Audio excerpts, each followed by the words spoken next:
Hey everybody, it's Ben. Um, I guess Karen will show up about 9:30 in about an hour, um, and so forth. Go Ben. Thanks Minton Benito 1 for 300 bits. Thanks Trying to Learn for subscribing at tier 2. And also want to thank, it was a long time ago. Steve Condi for subscribing at tier 1. Thank you.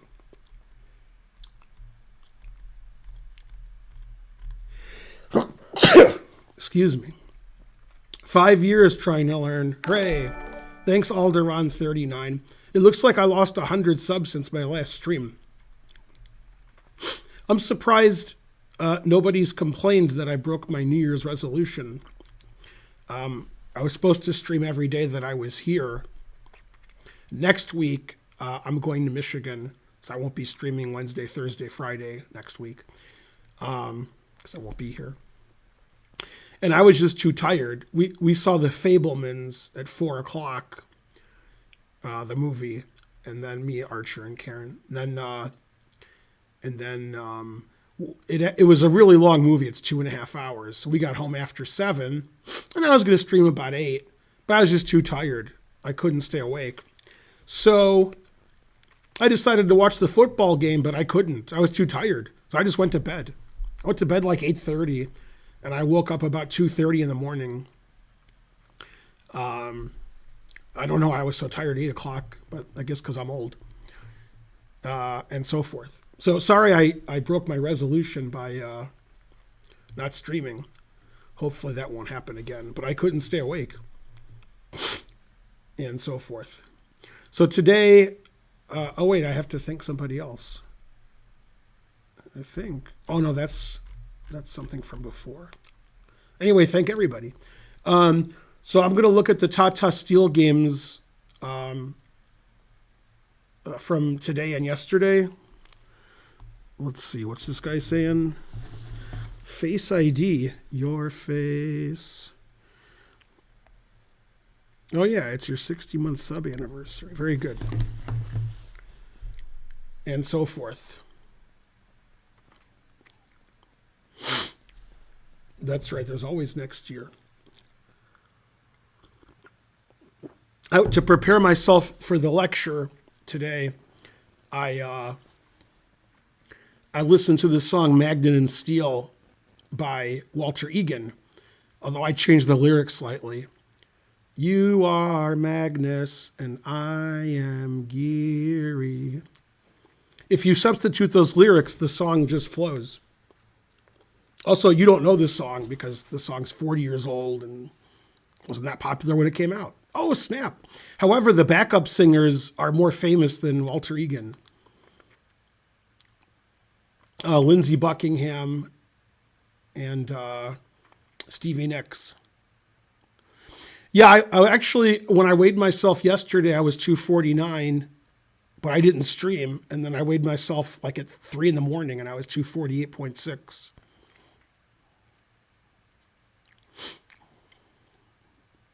I think it is a 0% chance, though. I don't think it's non-zero. I think it is 0.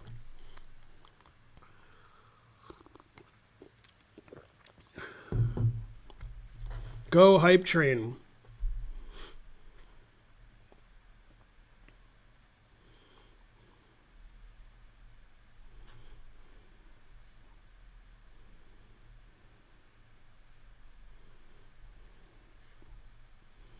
Magnus looks so despondent. Usually when people lose, they look real happy.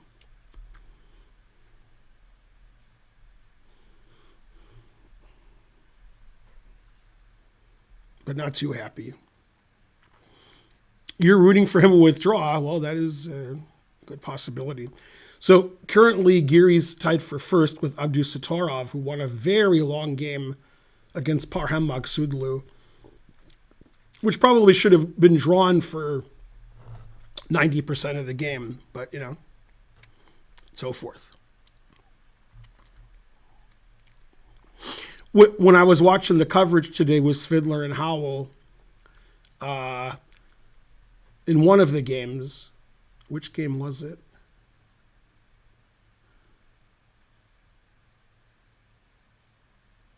It might have been Abdusatorov. No, it wasn't. What game was that? There was a game where black played f6 and white played knight d3 because the knight was on e5. And he said, and Svidler and Howell were talking, mainly Svidler, obviously. And Svidler says, notwithstanding the Ben Finegold meme, which is very important. They said, which is very important. But, here f6 has some drawbacks and so forth. And Howell smiled, understanding the meme. But Svidler did say that the meme was very important. Yeah, that game ended in a draw, but I forgot who was playing. Black was, let's see. Wait, maybe that is the Abdusatorov game with Parham. I didn't think it was. Oh, well. Yeah. Yeah, no Sputnik in the chat, only English. Thank you. Yeah, I like this shirt. I went to the dentist today. Unfortunately, my appointment was at 2. It would have been funnier if it was at 2:30. I was there at 2:30. I mean, I was there at 2, but I left about 3, I guess. And yeah, they said I was a lot better than when they first started seeing me 5 years ago. He claimed, like when I first started seeing them, I mean, I can't even make an applicable joke about my teeth. And then he said now your gums are better than 90% of people, if you can call them people. Now, to be fair, I live in the South, so take that for what you, so forth.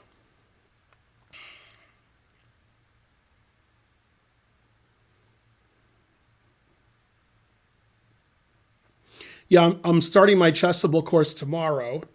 Karen and I are going to look at some Chessable courses, and then I'm going to make some PGNs and stuff. So I'm guessing in May or June, you'll be able to buy the course. That's my guess at this moment.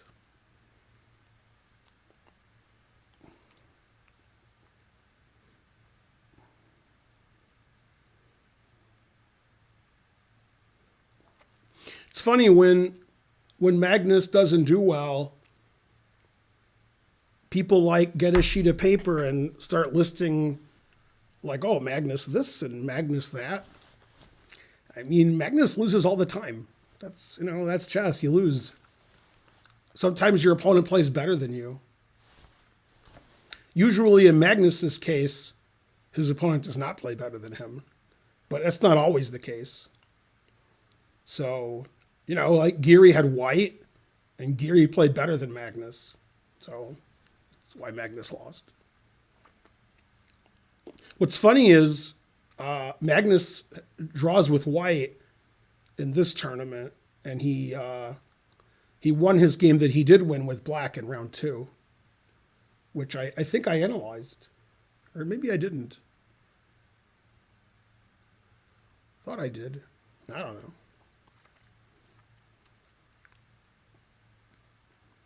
Yeah, sometimes you lose. Yeah, that happens. Okay, so let somebody do a marker, I guess. I guess tensor extension. See, normally I would say trying to learn is my favorite mod, but Grandmaster Gus doesn't even know how to make a marker. Jesus Christ! But tensor extension is the hardest working mod. So I guess if your name starts with a T, you're a good mod.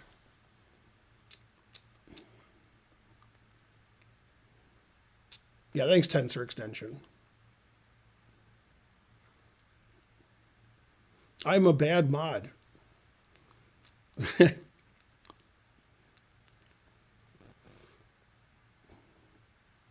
Okay, so this was the gameplay today between Gary and Magnus at Tata Steel. It was a Queen's Indian, which is a rare customer today for two reasons. One is black doesn't play it, and two is white doesn't play it.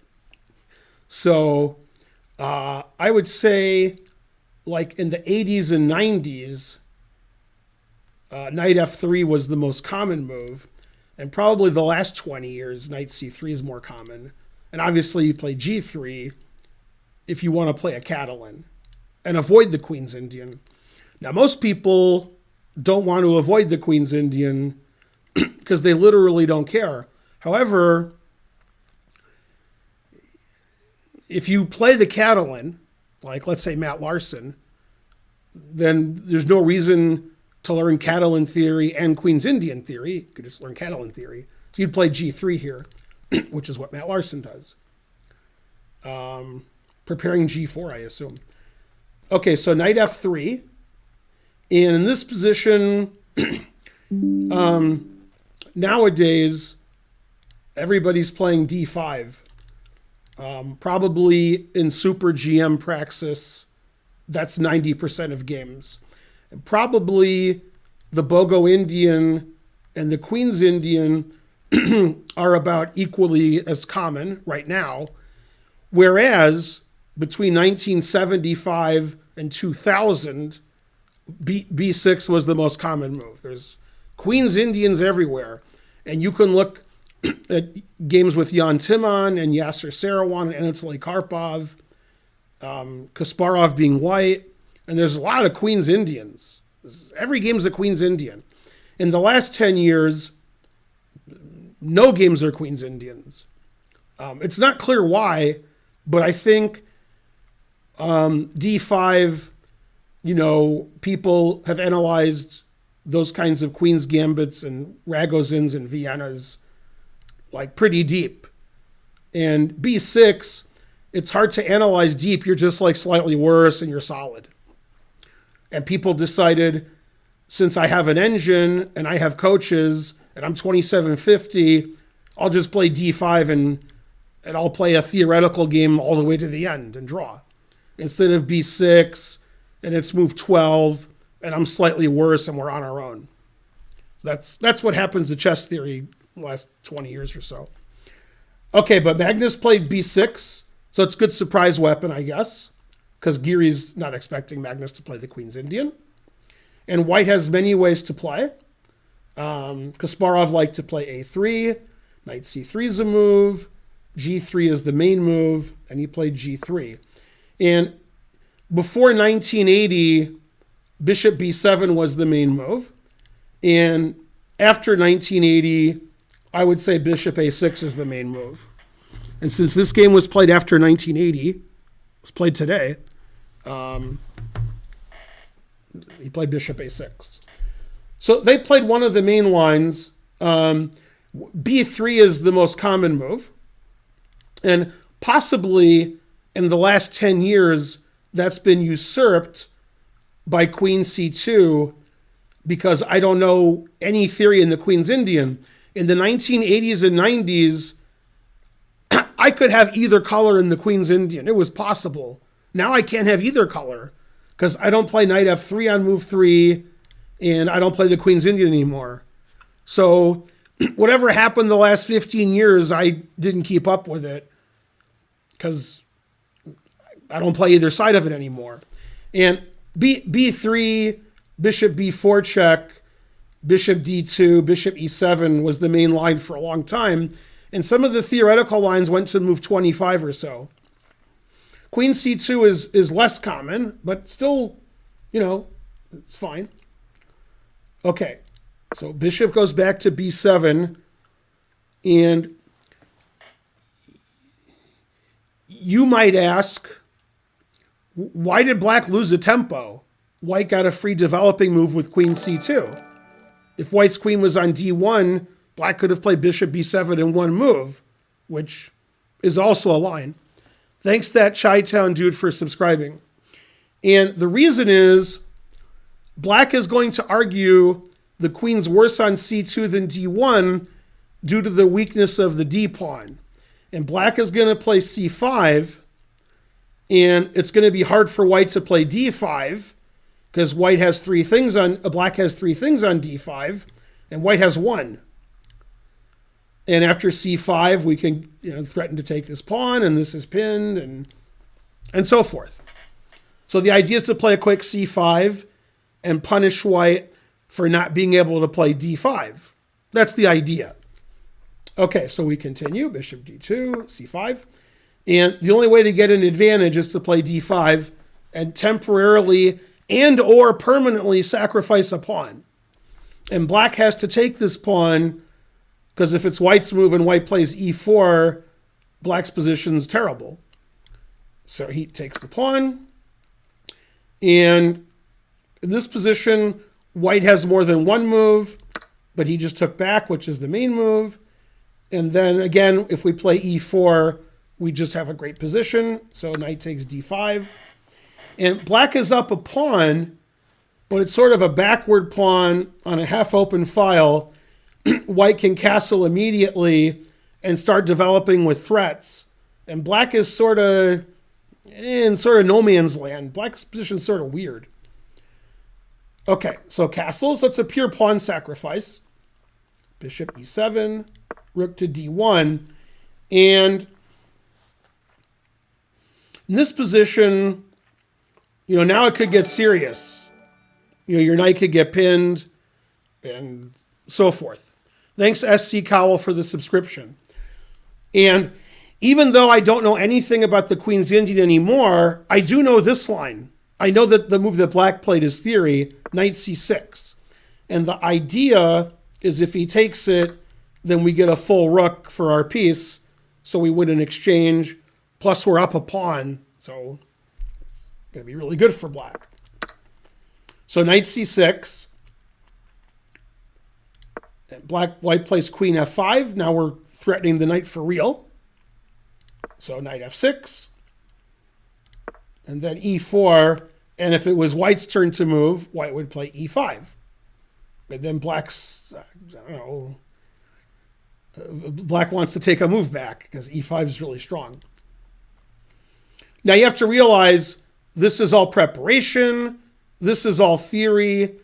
And the difference in Magnus's head, I would guess, is he prepared this line specifically for this game, which he doesn't play with black. And this is just Geary's general preparation for when he faces the Queen's Indian. And he probably didn't look at this at all in the last week or two preparing for Magnus for this event. Thanks, quadruple digit at last. Also at least. And so you can see by the clock times, if you can see it here where my mouse is circling, Magnus has more time than he started with because this is his pregame preparation. And Anish has used 20 minutes because he's trying to remember his preparation. Okay, so d6, e5. And now black only has one move that doesn't lose immediately. Okay, because there's pins everywhere. Everything's pinned. Okay, and he has to play queen d7. Again, this is all preparation. It's all theory. The players both know this line. Queen takes check. You have to take with the knight because your knight's hanging. White wins back his pawn. Black plays bishop f6. Now, when Svidler was doing commentary with Howell, obviously Howell wasn't saying much because Svidler, doesn't let his co-commentator say very much, no matter who it is. And he said, if I was black here and I could castle queenside, I would definitely take black. So even if I castle kingside, I sort of like black because this sort of reminded him of a Grunfeld, where white gets the pass d pawn and black has the active play here. And he said, therefore, if white wants to get an advantage, he has to play rook e1 check and stop black from castling and connecting his rooks. Which makes sense. Okay, king f8, knight c3.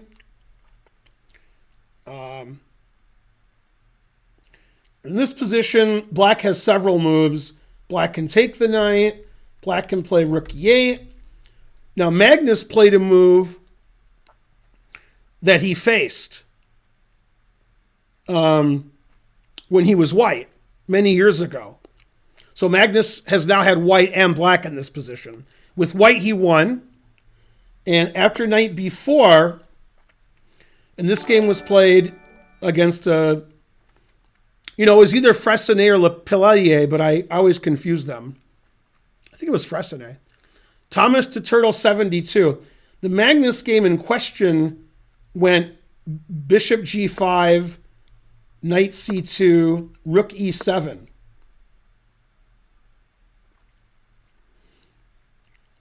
And black ended up losing the game. It was incredibly complicated. And when the smoke cleared, it was not complicated. It was like a boring endgame that Magnus squeezed him. And my engine right now, Stockfish 15 at depth 29, says it's equal. Okay. And I'm sure Magnus, when he prepared this line for Geary, he was ready for the move that he had played against the GM he had played. Okay. And instead, Geary played a move which possibly Magnus was not familiar with. And also, I can't bet that Geary was familiar with this because I don't know. But by the clock's times used, I would guess Geary was on his own here. And the reason Geary would be on his own is he didn't specifically prepare for the Queen's Indian for this game. This is just his preparation in case somebody plays the Queen's Indian with bishop a6, bishop b7. And he has to remember whenever he analyzed this, which was a long time ago. And I remember between moves like 5 and 10, at some point Geary put his head down on his turn trying to remember like his prep from, years ago or months ago, who knows. And he played knight e5, which I don't think Magnus was familiar with. And I think the players were both on their own now. Now, knight e5 has two threats. Knight takes d7 check, and bishop takes b7. So black has two moves according to the engine. Knight takes knight, which was played, and rook d8, which is a weird move. Basically letting him take your bishop before you take the knight. And likely they will transpose. After rook d8, I could take and you take, and it's sort of what happened in the game, but by transposition. So he takes, and rook d8. And black has all sorts of threats. Rook takes pawn. This knight coming to d3 looks good. This knight coming to d3 looks good. And this knight coming to c2 looks winning. So white stopped all the threats. Geary did, and played rook d1. That stops the knight from forking the rooks, and it defends the advanced past d pawn. Now, the problem with black's position is, in the best case scenario, he can win this pawn if things go his way. And then maybe he's equal because white has two bishops and black's king is blocking his rook. So it's hard to discombobulate this. And I have two bishops anyway. And my knight has, all these good squares. So the fact is, black is just worse here.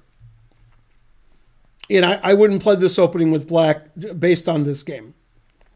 Okay, Magnus played knight c4, which the engine recommends. And Geary doesn't want to lose his pawn, so he played d7. Makes sense. And in this position, Magnus came up with the wrong idea. It looks really good, but there's a very nice method that Geary has for getting a big advantage. And the reason Magnus played this way is he overlooked White's 24th move, and this is the 21st move. If he had seen White's 24 move and didn't underestimate it, which he did, he wouldn't have played this way. And the engine on only depth 19 for some reason. It's on depth 29 before. Come on, man. Stop tricking me. Unlimited. I blame Danny Wrench. Recommends knight e5 attacking the pawn on d7. I'm sorry. Recommends, knight e5 is a move. Recommends king e7 attacking the pawn on d7. Let's take with the rook. And then it wants White to play bishop c8. Then we can play knight c2 as in the game. But he played knight c2 here. And then he made a very bad move, which I think if two supercomputers were playing, White would win. I think White's winning after the next move. And here, Black has to play knight e5 and try to win this pawn. And instead he played knight d4, which also tries to win this pawn, and the knight's fantastic. So without calculation, knight d4 seems great. The knight's on a great square. It blocks the rook's defense from the d-pawn. The d-pawn is attacked. Black's looking good with his knights, etc.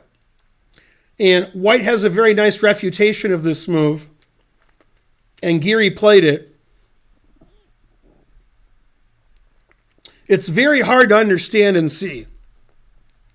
And that move is b4. And what we want to do is we want to trade on c5 and use the open b line for our rook. And in this position, if Magnus isn't losing here, which I say he is, I think knight d4 loses to b4. He's definitely losing after his next move. He played rook takes d7, and either he missed or he underestimated bishop d5. And that is just crushing. The knight on c4 is attacked, and if the knight moves away, I'm going to take on c5. My rook has the open line. My bishop goes to a3, and you're getting crushed. Your rook is trapped. Your king is open. I have the b file. I have the two bishops. And after bishop d5, Magnus realized, you could tell at the board, that he had either underestimated the strength of this move or he just missed it. I don't know. And the engine now says that White is +5. Like that the game's over, basically. And while the game was going on live, the gawking rabble who were watching the game with Svidler and Howell doing the game analysis, they were suggesting alternate ways for Geary to win that the engine would do, that humans probably wouldn't do. Okay, so knight d6, saving the knight. Takes, and then bishop a3. Yeah, that's bad. That's bad, and you should feel bad. Magnus played the best move according to the engine. King e7. Bishop takes c5. White's... I mean, you can see that White's winning. Black's king is terrible. Black's knights are pinned and hanging. White's knight has knight b5 and knight e4. We have rook e1 check. We're threatening the knight on d4 at the moment. Magnus again played the best move, knight e6. And in this position,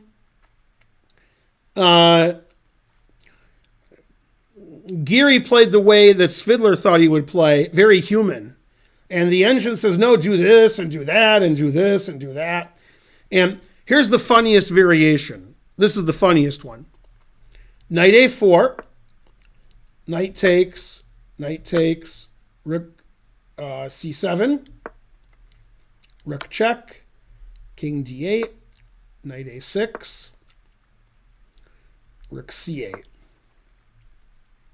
Now, if you see this position, which possibly both players did, you might be like, well, I don't know what to do now. Black's going to play rook e8, opposite colored bishops, equal material. How do I win? And then the engine plays bishop takes f7. Frankly, ridiculous. And the idea is if you go here, you get checkmated. Which is funny if you have white. If you're black, it's less funny. And then this is completely winning according to the engine. Okay. Geary played a more human way. He played bishop b4. And uncharacteristically for Magnus, he fell apart. He defended not good,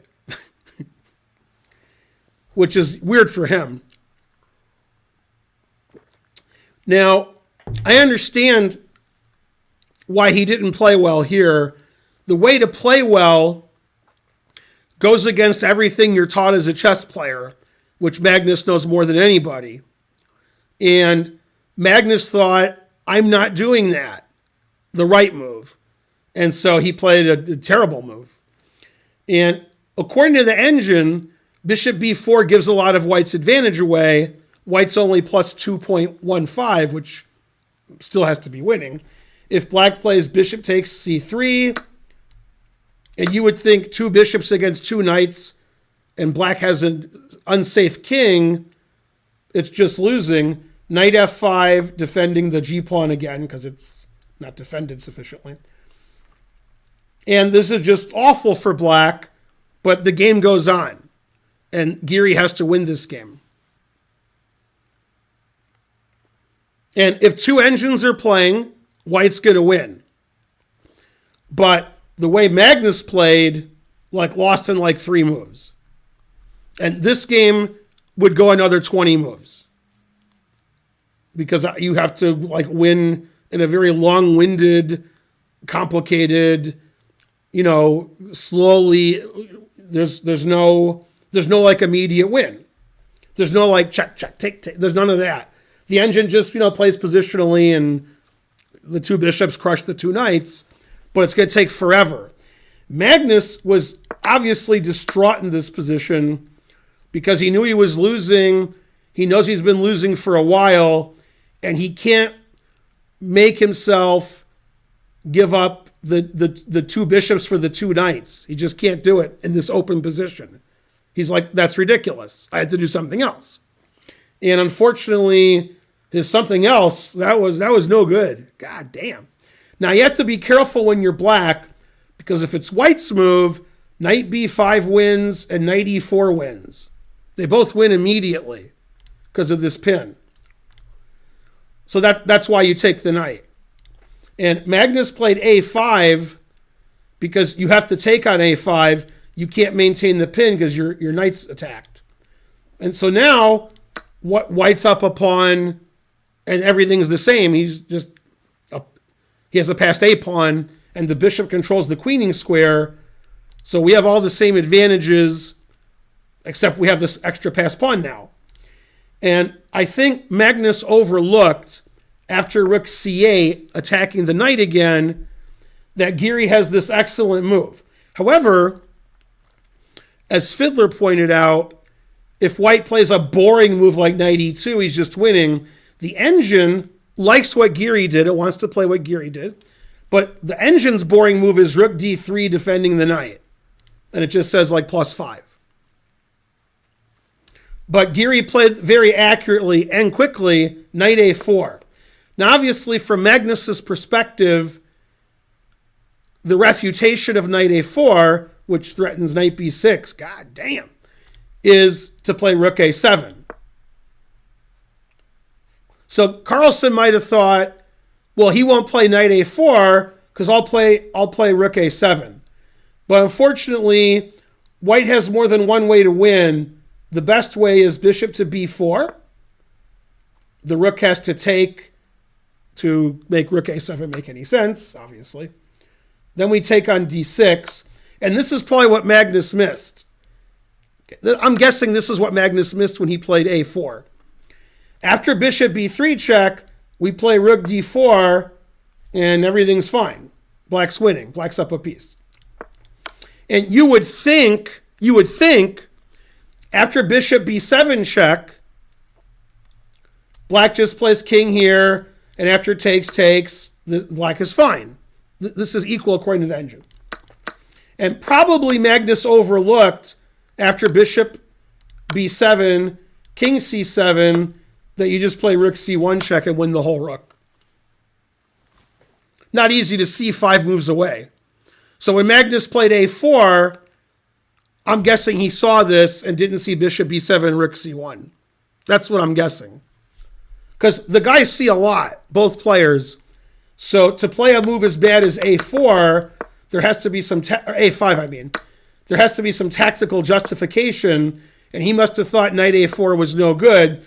Svindler's point was white can make any move and be completely winning, so a5 is terrible, which I sort of agree with.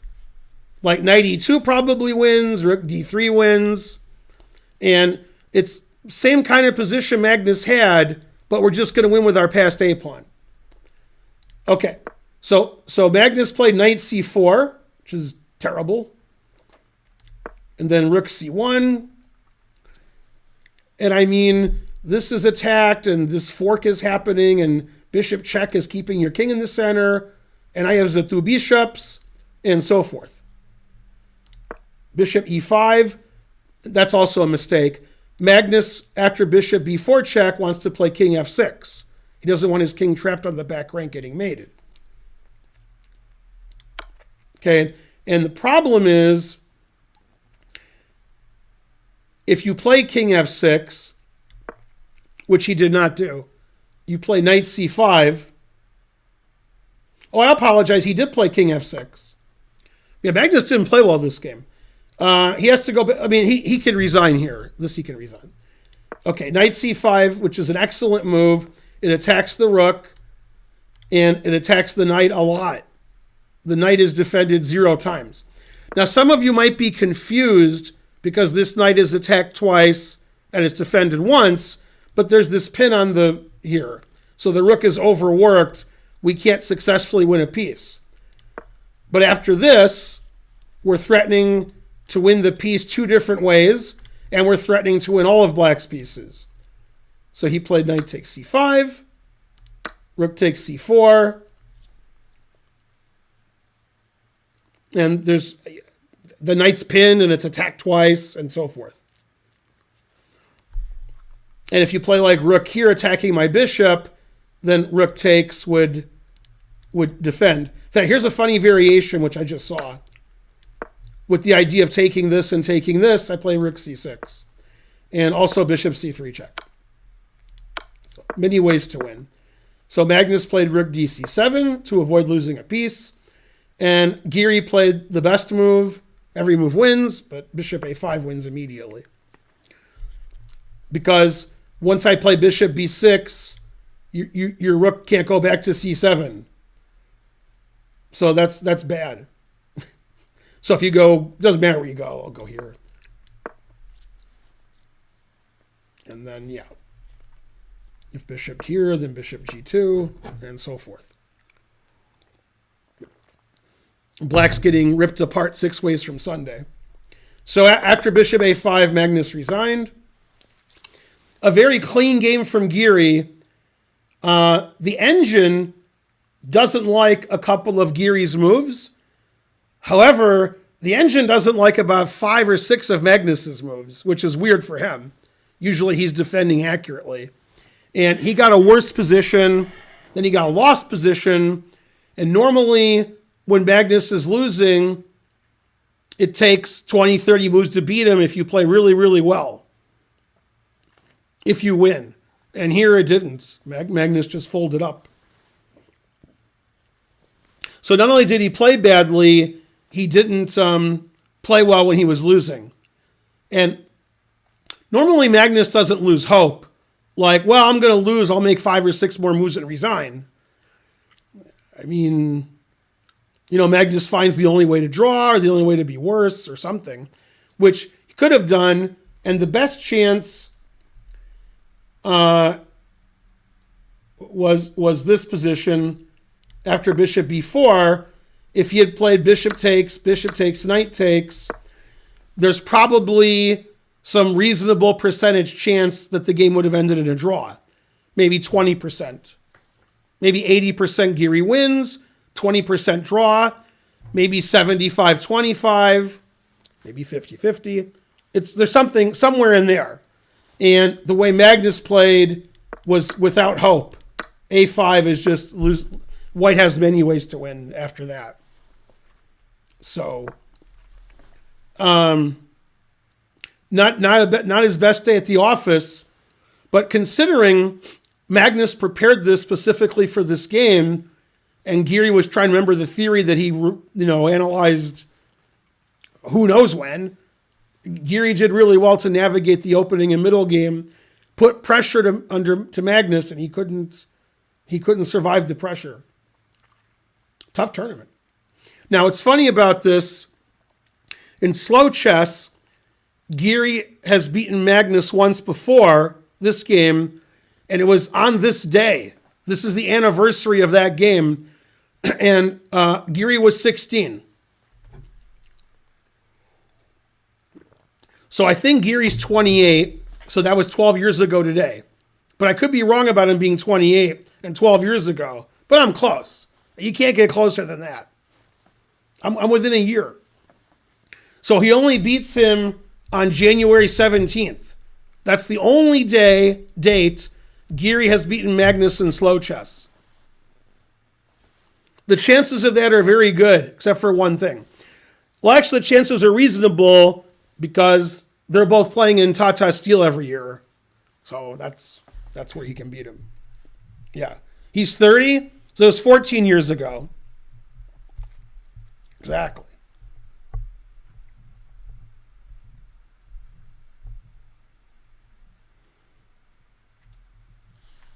Yay, we're on Chess TV. Hi, Chess TV.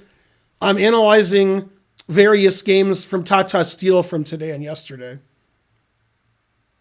But yeah, that was a very good game by Geary, and Magnus played below his usual level. Truth hurts. Sometimes that happens. Sometimes your opponent plays well and you don't. Then when you have black, then you lose. Truth hurts. Yeah, chess is hard. You have to realize everybody loses all the time. And you don't need to find excuses like, oh, Magnus was tired and Magnus, thought Geary would play for a draw. Magnus must have been sick today. Magnus played worse than his opponent and his opponent beat him. That's what happened. Usually that doesn't happen. Usually Magnus plays better than his opponent, that Magnus wins. But that didn't happen.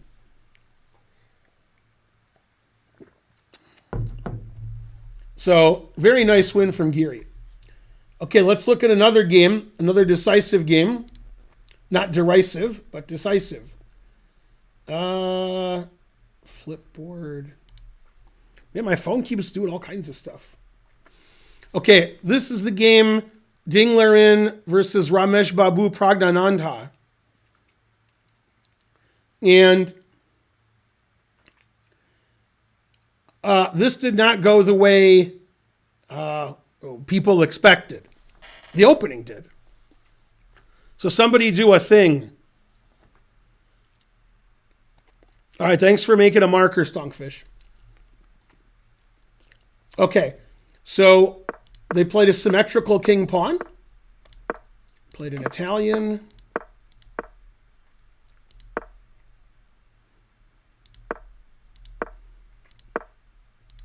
And I'm sure both players were blitzing this out.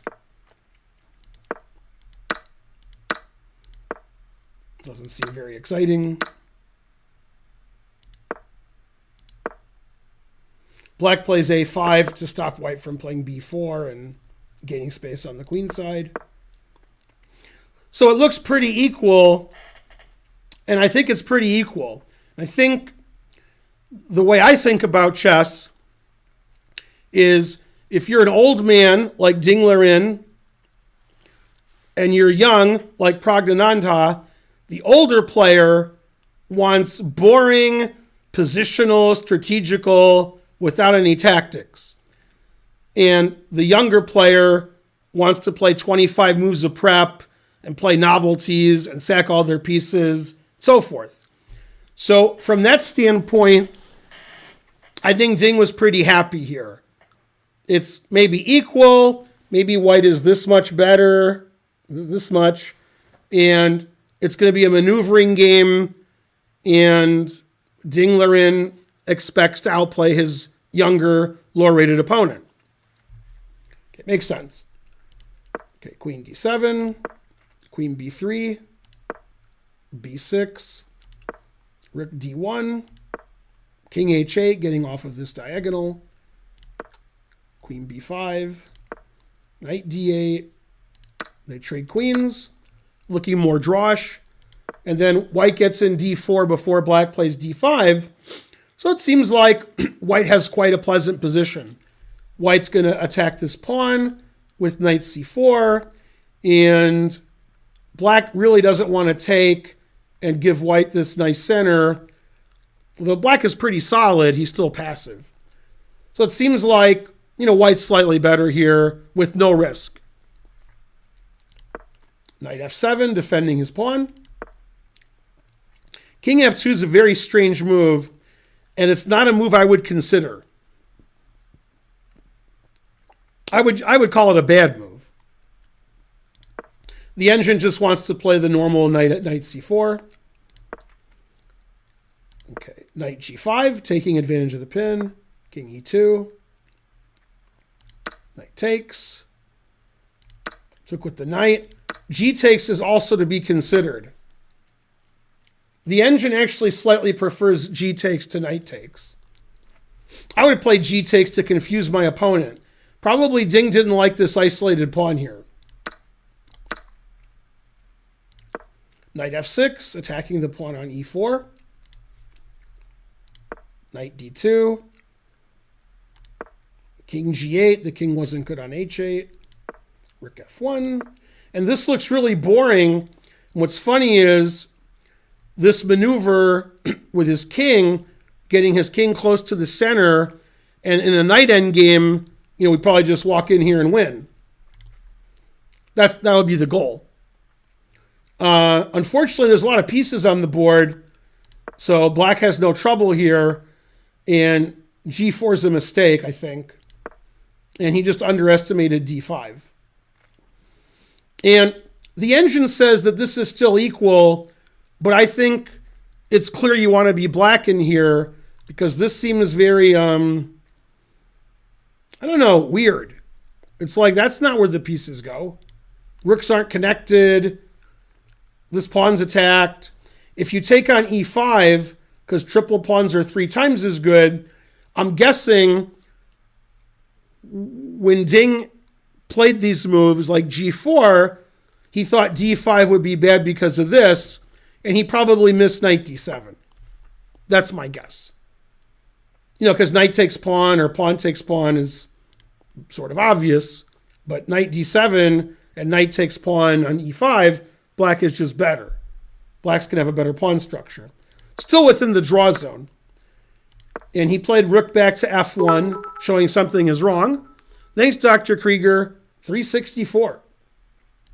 ED, CD, takes, g5, so you can win the pawn back, and e5.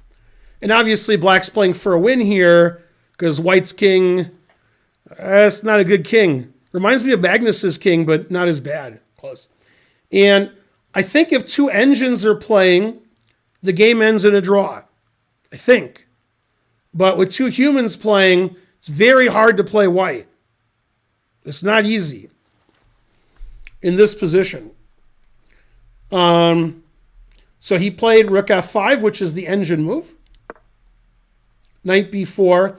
Now the engine doesn't like knight b4. It wants to take on d4. And the reason is, after rook takes, it wants to play c6.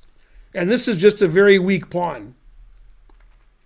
So we can double up on the bubble up, and we have tremendous pressure, on white's position. But okay, he played knight b4, which is also good. DE. The engine actually prefers d5, which I don't see anybody playing. I would never play d5 or consider it. Just gives a pawn away. Knight d3. All white's pawns are hanging. Take this, take this, take this. These pawns are, every pawn's weak. Black's pawn structure is frankly great. King c2. Knight takes e5. Terrible position for white.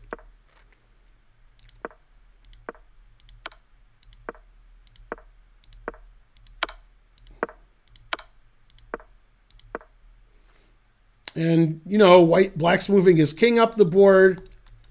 And all these pawns are weak. All 5 of them. And the white king is trapped. And black has no weak pawns. And his pawns can't be attacked. This pawn's already defended. So just a really bad position for white. Again, if an engine was white, it might be able to draw by defending everything perfectly. In the human world, white doesn't draw this game. Knight c4 is a mistake. King g6. King h5. Very, very nice play. See, the idea of knight c4, from white's point of view, was to play rook here, and we're blocking the rook, so we can start taking all the pawns. And he ended up playing knight e5.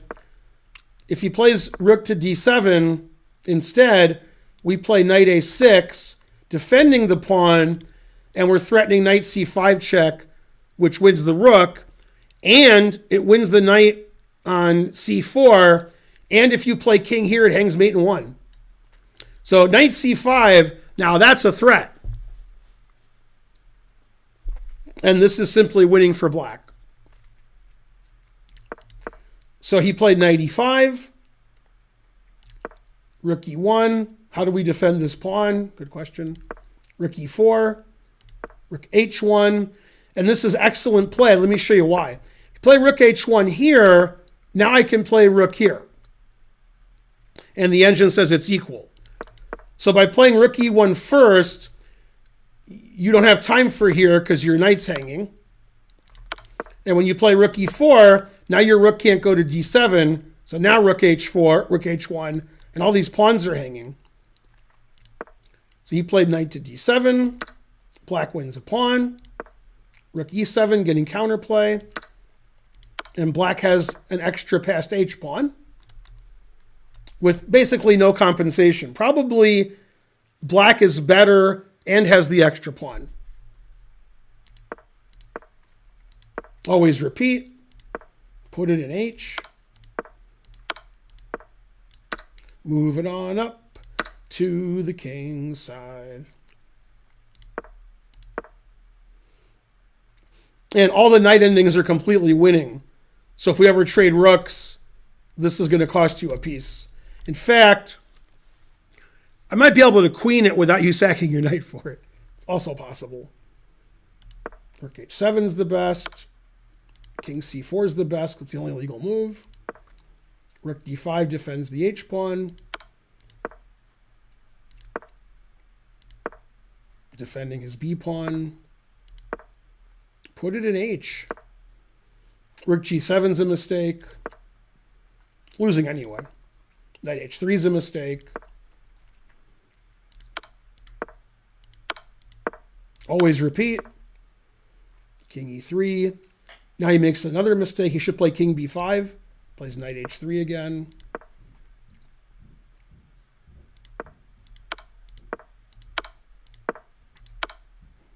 Forcing the white king to nowhere.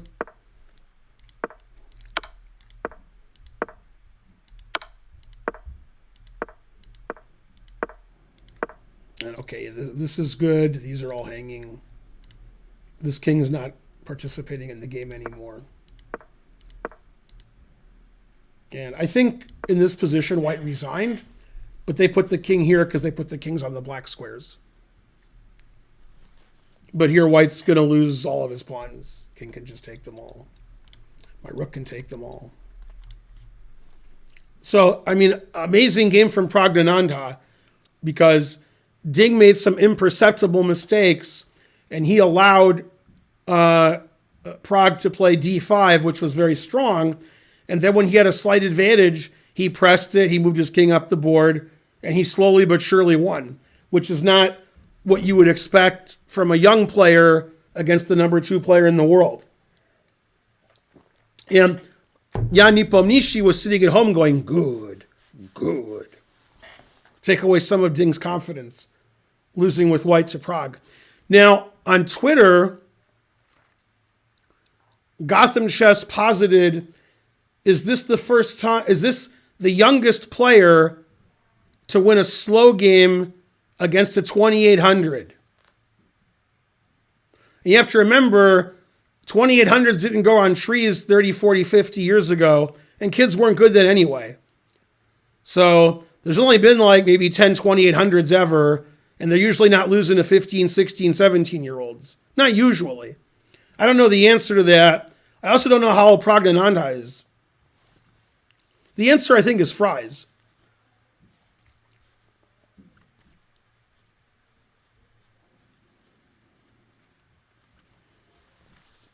Yeah, you can lose to anybody. Ding loses with white. See, you guys, also me, but I'm doing this. I'm not sitting. I'm here. You guys are like, the highest rated player is Carlsen. The second highest rated player is Ding, and they both lost today. The truth hurts. That's what happens in chess. You're number 1 in the world, number 2 in the world, and you lose on the same day at the same time. God damn.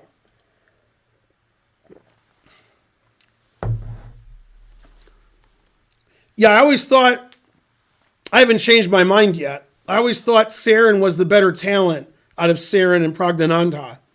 And they're both big talents. So I don't know the answer. I think Sarin's older, but it could be he's younger. What do I know?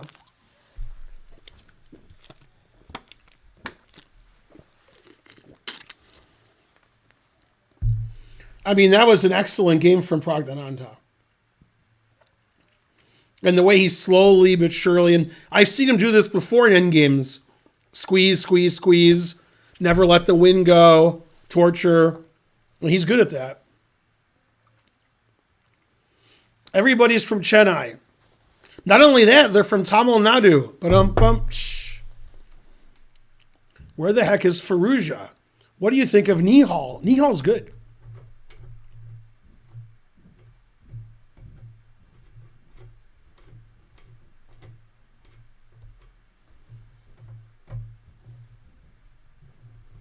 That's right, Vin Breezy. Even the game I just showed 20 minutes ago, he didn't lose that game either.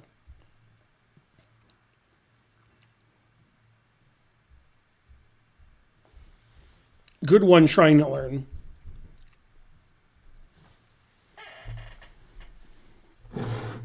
I hear that Karen and Archer are home.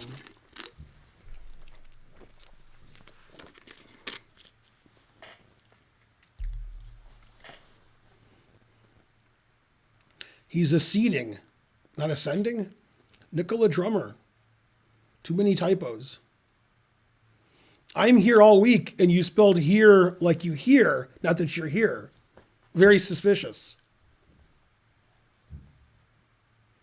You can hear us all week because I'm always streaming. So,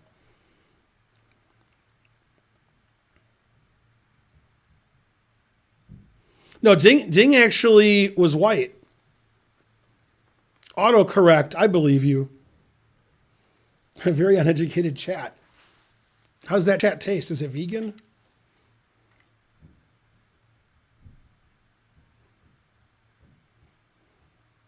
The young player having black. That's right.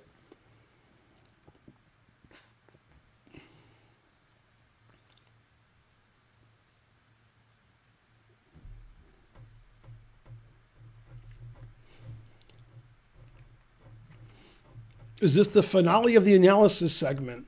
No, we have about an hour and 40 minutes to go. Okay, yours. So next. We'll skip Rapport versus Fabi. And let's do Abdusattorov versus Maksudlu. Two junior players. And Maksudlu was a last-minute replacement for Duda, who about 10 days before the event said he couldn't play because of personal reasons, so they invited Maksudlu.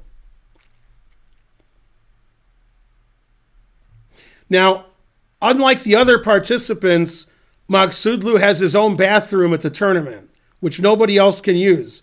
It's called the Maksudlu Loo.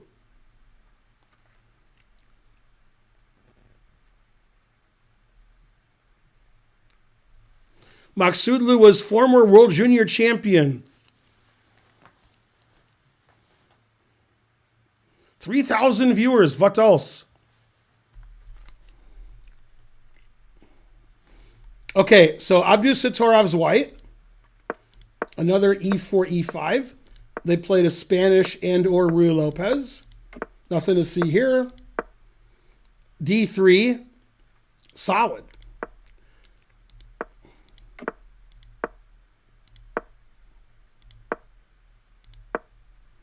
Black's playing very passively, I would say.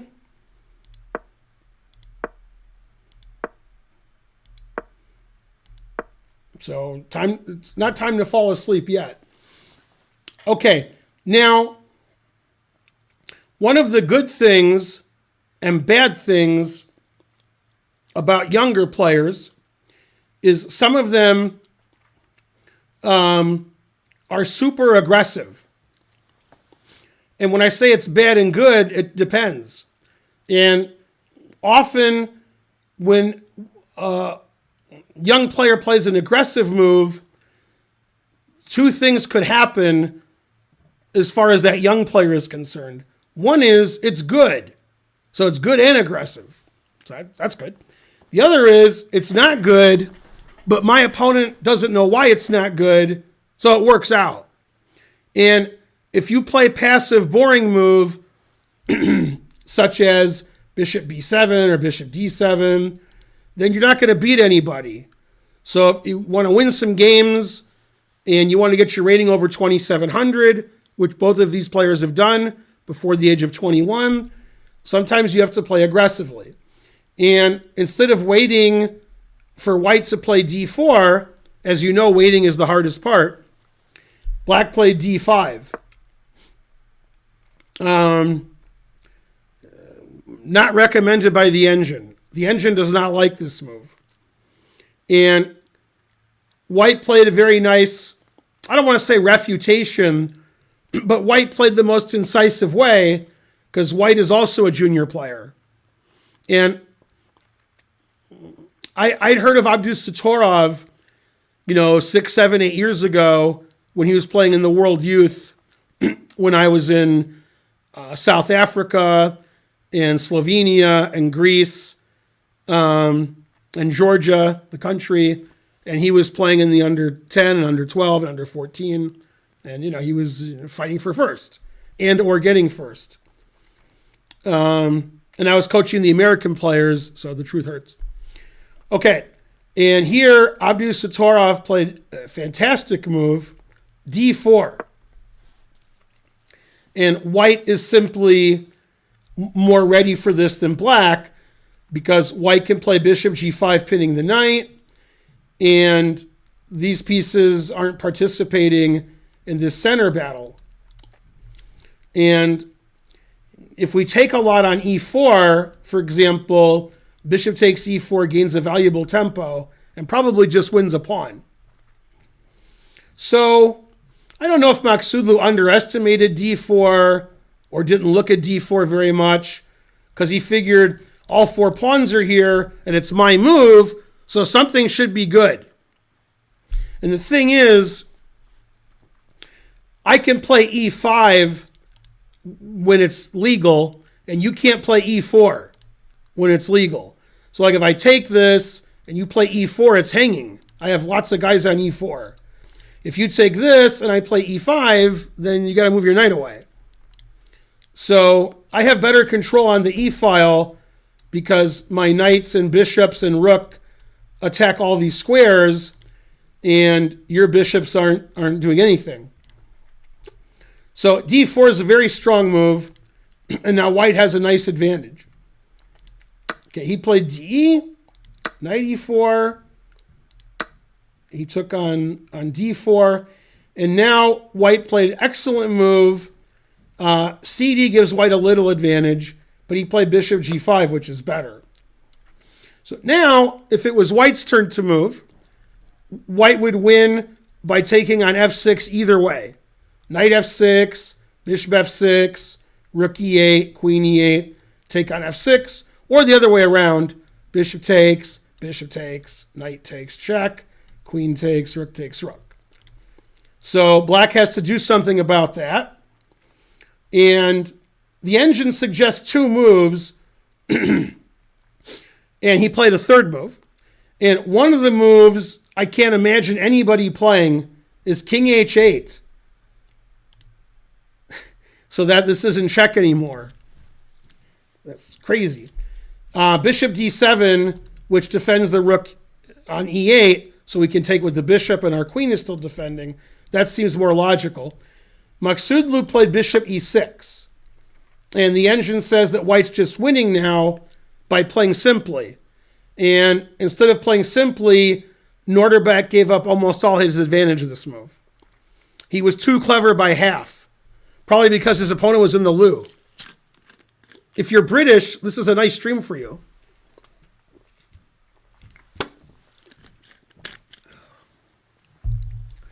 Okay, so in this position, white should play CD. Material's equal. And white has all these outposts for his knights. And the engine says basically white's winning because this eternal pin. Okay, recommended by the Bengals. Maybe that was a flame. Okay, but he played bishop b3 immediately, which is a bad move. And his idea of bishop b3 is, if you take my bishop on b3, I'll take with the queen. And now, once again, I'm threatening, knight takes, bishop takes, rook takes, and I win a piece the same way. And you have to sacrifice the exchange here because the engine says so. And white's up in exchange. That was his idea. Okay, instead, black played h6, which is the best move, leaving his bishop here, so there's no rook takes e8 stuff. Bishop takes e6, rook takes e6, knight takes f6. It's massive trades.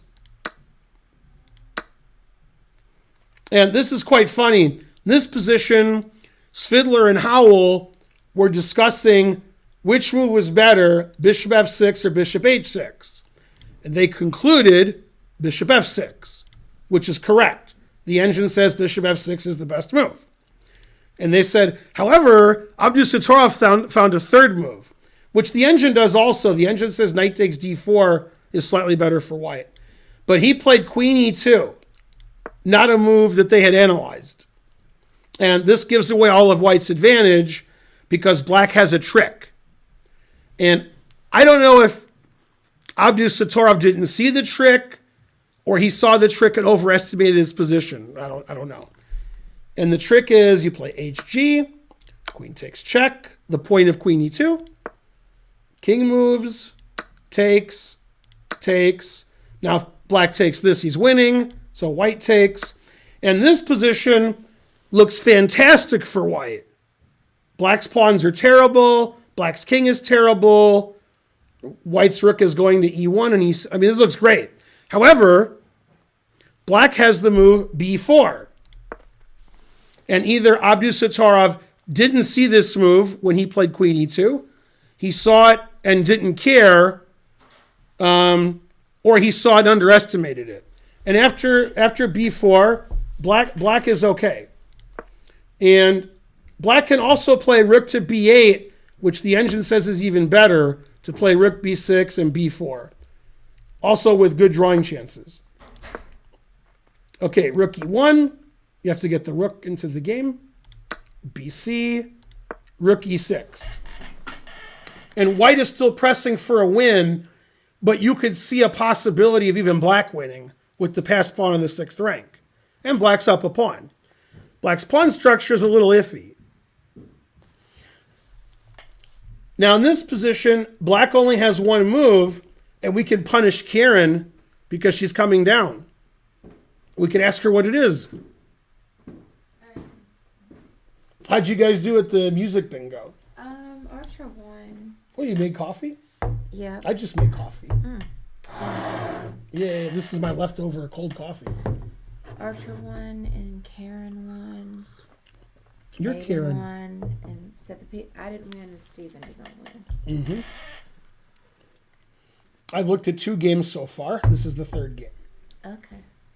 It's Abdus Satara versus Magsudlu. And the rule in Tata Steel, this is actually a rule. I'm not kidding. By the way, everybody's going to think I'm kidding, but I can prove that I'm right. Let me click on it. Yeah, I'll prove I'm right. Whoever has the longest name wins. And normally, Magsudlu was doing pretty well. Yeah. But he ran into Abdus Satorov. Okay. Now let me ask you a question. Who has a longer name, Pragdanandha or Ding? Right? And you would think Ding's better than Pragdanandha. I don't know. Yeah. Yeah, Ding's number 2 in the Yeah. world, and Pragdanandha's number 5 in India. But Pragdanandha won because he has the longer name. And as long as nobody asks me why Geary B. Carlson, we're all good. Several people asked. Karen, I like your color coordination today. Oh, thank you. Always retweet. Yeah, even the mug matches your... Yeah. Not really. I have new pants. See? I just started learning chess. Any suggestions on what to learn? Chess. Yeah, you have to take my beginner's course at Chessable when it comes out in June. Just get over like 2 inches. There we go. That's plenty. You probably went too far. Yeah. Did you tell him about the Chessable course? I told them I'm doing a Chessable course. Yeah. So, yeah. Exciting. Okay. So, Karen, in this position, Yeah. white just played rook e6, obviously attacking the bishop. Now, if you move the bishop, then g6 is hanging. Right. And your king's a little exposed. If you defend the bishop with king g7, I take the bishop, you take with your queen, and I can take the rook. Now, it turns out black has one move here, which he played. Any other move, he has to resign. The move he played was king g7 anyway. And the idea is, if you do win a piece, then pandemonium. No. Can you believe you can't stop it? That pawn's a queenin. Yeah. Okay. So king g7. Now here white should play queen e4, which was suggested by Svidler and Howell. But he played knight e5. He played it really quickly, too. Okay, and that throws away all his winning chances. Now the game should be a draw. Queen check, king h2, bishop takes check, rook takes, queen d6. So the only way to play for a win for white is to take on c3. It looks like black's winning with rook e8 because the rook's pinned. Okay, but you can play f4, and now you're threatening discovered double, triple, quadruple check. Okay, and now he played the best move, king f8. Always play king f8. Rook takes g5. Queen takes check. Rook g3. Now this is a very funny position because white's rook is pinned. But what white wants to do, it's not white's turn, but if it was, he would play king g1. Shockingly, black has no checks at all after king g1. And then we're threatening this pawn and, more importantly, rook f3, winning your queen. And obviously white has a better pawn structure. Okay, he played the best move, 2700. Rook e6, defending all his weak pawns. Okay, engine agrees. King g1, threatening rook f3. And in this position, the engine suggests a move that's very hard to play and find. And what he did was also reasonable. But the best move is rook c6. And you have to take the rook, because if you move your queen somewhere, then, rook c1 check. And then this position's a draw. It's perpetual check everywhere. Okay, but he played king g8, which is fine. The engine slightly prefers king e8, but okay. But he stopped rook f3, winning his queen. Rook d3. c5 is a mistake. So he should definitely play queen e5. Although the engine plays queen e4 and says that's an easy draw. The queen e5 should draw. He played c5. Rook check. You can't play king h7 because something goes to h8 mate. Doesn't matter which one. So you have to play king f7. Rook check. You can't go to g8 because queen g7's mate. You can't play rook here because I take, and then probably I'm going to win this pawn too. It's probably winning. So he played king e8. Rook d5. In this position, he should play the move queen e3 check. Takes, rook a3. And this is a fairly easy draw, although Svidler and Howell weren't sure. The engine doesn't even say that white's better. And the way they were trying to win was sort of crazy. Howell and Svidler. They were like here, and then move the king here. And I was thinking, here's what I was thinking. Okay. I was thinking, and they were like, black gets counterplay by doing this and so forth. I was thinking, if I cheated and played king here now, yeah, and I play rook here, then what do? I don't know. So I know what they're talking about. I'm like, okay, king b2, you could just play it. I won't even move. Rook g3. What's the winning plan? I don't see one. What are you going to do? You can't move your king up. You can't move your rook up. You can do nothing. They thought that white had winning chances here, but that black could draw with accurate play. And I was like, king b2, rook g3, then what? And the engine says that nobody's better here. It says white's not better because black has an active rook and white's rook sucks. Okay, so this would have been a fairly simple draw, queen e3 check.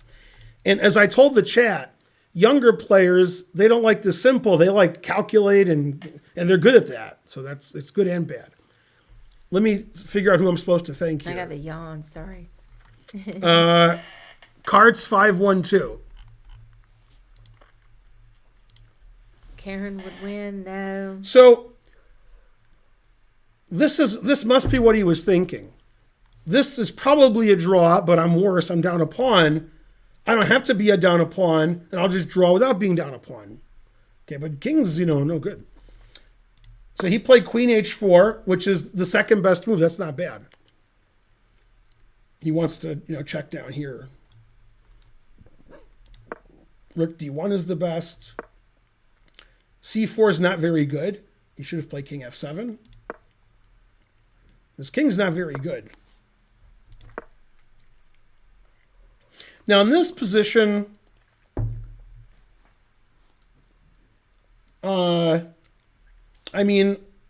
this just seems too difficult to defend. The engine says white's up like +1. So white has winning chances. I think it's much easier to play white. I think black is like, how do I not get mated? By everything. Yeah. How do I, it's terrible. And this king is just safe. Mm-hmm. Now in this position, this is where white can play king h1. Can play it in more than one position. Okay, he played king h1 here. That's fine. Queen f8. Queen f8 is a mistake according to the engine. He should have played queen b2. Now black should get counterplay with rook e2, threatening queen takes g2 mate. It's obviously very scary to play because it looks like white might just have mate, but he doesn't because the engine says so. So he played rook e7, which is safer, and unfortunately, his pawns are just too weak. Rook h7, threatening this. It's cute, but it's not good. Rook f4, exclam. That's an incredible move. So the idea is, if you take this, which is a blunder, now your rook's hanging, you agree, and rook d4 is winning. So you have to play rook d3.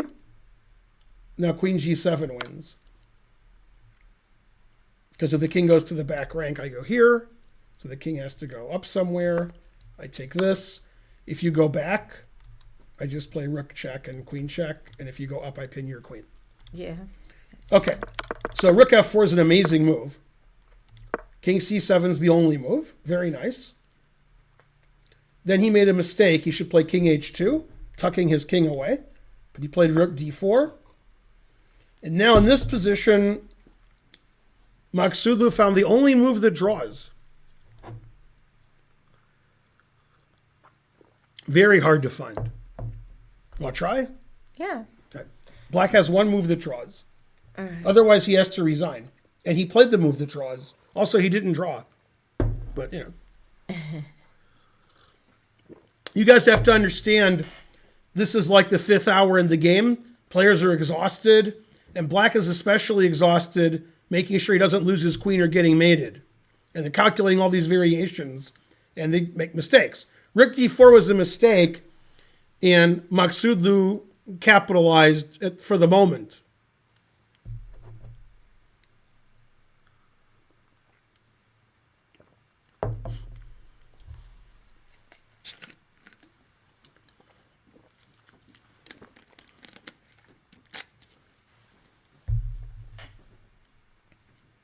Yeah, I don't know. Right.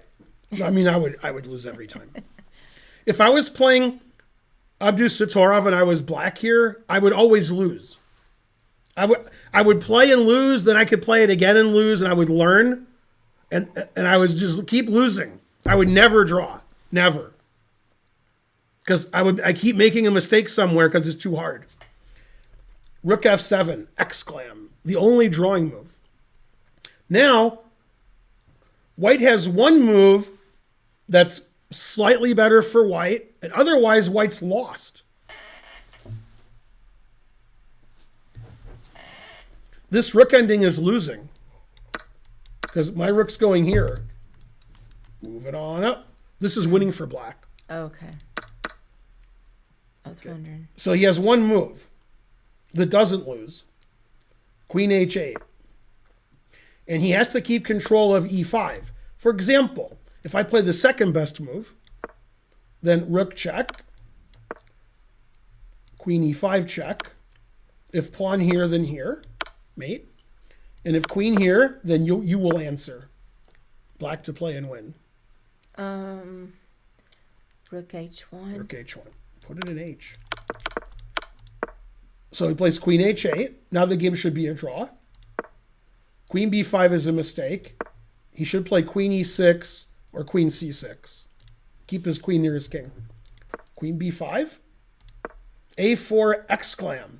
And the a4 move tries to divert the queen away from queen e5 check, which is crushing black. It's probably winning his rook because his king and rook are far apart on a check. And you stop that with your queen on b5, but not if you take on a4. So you play queen c5. White has one move that keeps the advantage. Rook d1, stopping the rook f1 check counterplay. Rook d7. White has one move to keep an advantage. Rook b1. Getting them from all sides. Rook d8, check. Queen b2. It's a battery. King c6 is a mistake. Queen b8, and now white's just winning. The black king is no good. And that's a bad move. Losing immediately. Just takes all the pawns.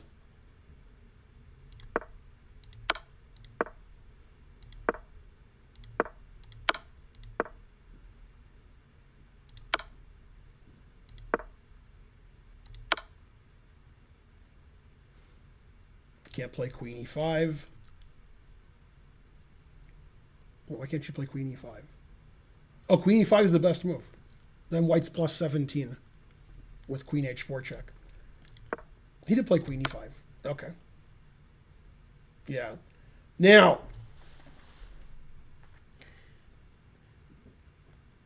if this was a blitz game or a bullet game, black's next move is a blunder. If it's a slow game, it's not a blunder because he's going to lose anyway. So it's not a blunder. But if you don't play this move. Black played the worst legal move. Okay. You couldn't play worse. If you try to play the worst move, it's not as bad as his move. That's what happens when you're playing for 6 hours. King f5. Thank you, Alremek. All right, what did white play? Recommended by everybody.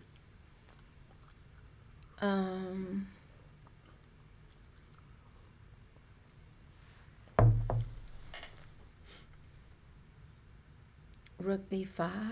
Oh, that's the Karen trick. Yeah. Yeah, then rook d1 check. Oh yeah. Oh yeah. That's bad.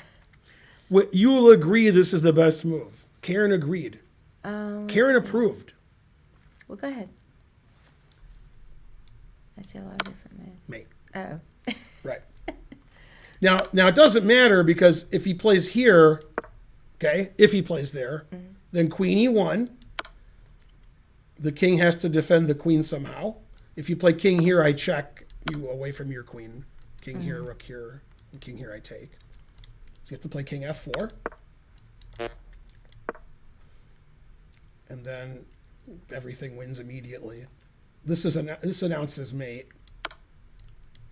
Yeah, you can resign here because your rook's hanging. But the engine actually shows a mate. Actually, it shows a mate in this position. Even though black has checks and stuff, it still announces mate because, depth 35. So it's not really a blunder. It just ends the game more quickly. Yeah. Right. So the number 1 player in the world lost. The number 2 player in the world lost today. And the former world junior champion lost. And we have a tie for first with Giri and Abdusattorov. Abdusattorov has a longer name, so he's doing better. Well, that's exciting. I wish I hadn't missed the game between Giri and Carlson. I have to go back and watch the VOD. Okay, let's see. What's next? Yours. So next. How many games are you doing? 1 until it's 11. Yeah. I'm going to stream till 11. So. Okay, let's go to round 3. I didn't do round 3.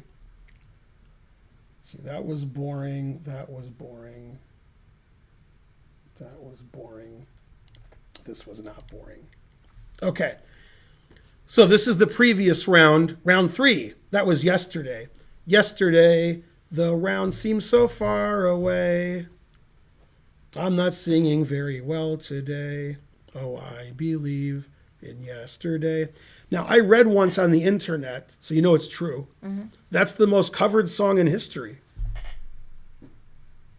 I don't know if it's true, and I just covered it. So, I mean, it's one more.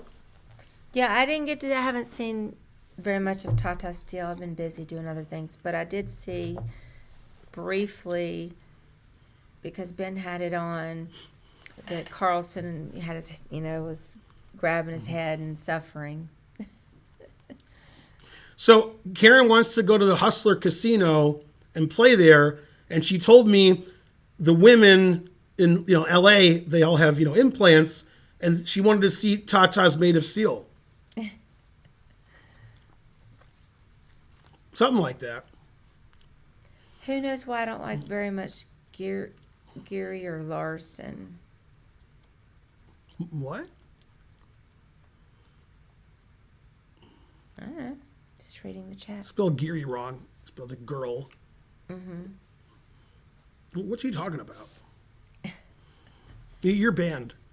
So here's what's funny about Tata Steel. Magnus's hair is out of control. Okay, he's got to do something. Second, Caruana's hair is too much in control. His hair was great, and now it's terrible. So they were terrible. So whether you have a lot of hair or no hair, we're terrible. Yeah, I don't like Bobby's haircut.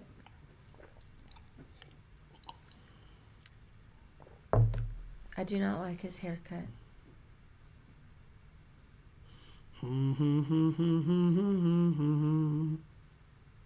Hey, London's streaming. Oh, He has more viewers than usual. Twice as many as usual. Karen, news on Zhang? No, I mean, I only barely, heard about it, and I should go back and check Reddit, but I haven't heard of any new developments. For the first time in my life, I just realized Reddit is Reddit. Like I read it. Oh. I never thought it. I don't know if that was their point, but I assume so. Yeah, I'm not sure of the origin of the name. I'm never on Reddit unless somebody sends me a link. Then I have to go. Yo, Ben, what are your top 3 favorite books? I recommend subscribing to my stream. It was I'm the Founder. Yeah, that's right. I've read it. Jumpstart My Fart. Somehow, I don't think so.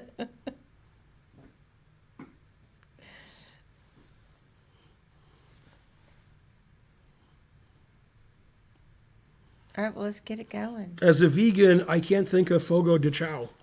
I'm so tired. Shocking.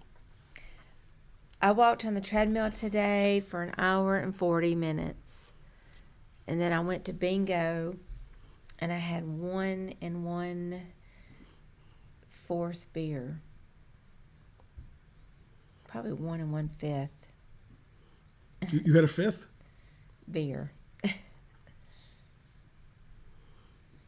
So all of that came together to make me very tired. Isn't it Pete Seeger? Singer. And a 5th, that's right. A 5th Okay, of a beer. so this game Not a 5th. this game was played yesterday by Lucas van Voorhees' brother, Jordan van Voorhees. Oh, snap. Jordan's the stronger one. Although Lucas is pretty good. Dana streamed from Donya's house today. Where do you want her to stream from? Danya won $100. So he must have shown her a good time. Dina's always publishing, like, if anybody wants to see pictures of my feet or my hands or my ankles, then let me know. Like, what?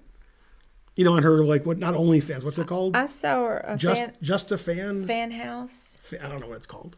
Maybe fan house. Kate Life 99 subscribe. Go Ben.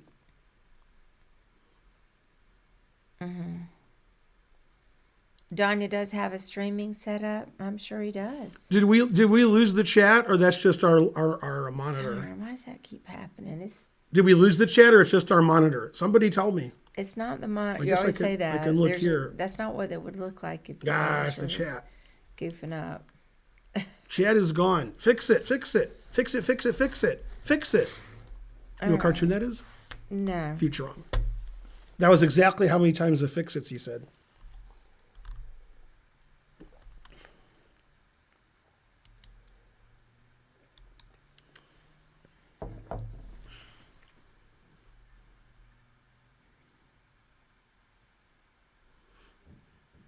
Let me try this way. Maybe you want to right click on chat box. I got it.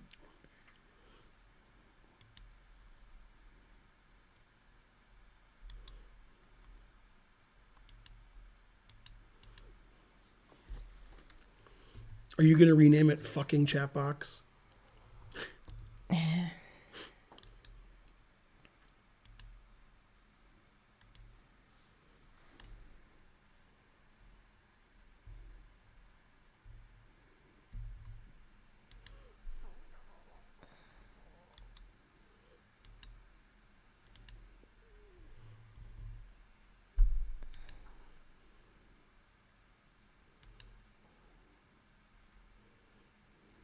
Let's see. We need some new chat. There it is. It happened. We Okay. fixed it.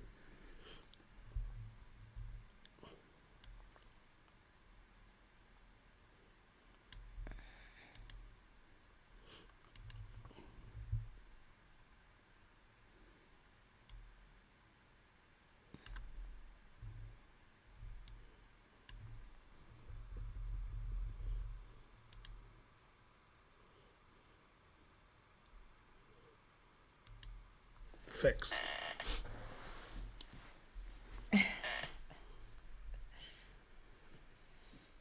Facebook banned me for writing "Kill All Humans." Okay, Karen, which Futurama character says that a lot?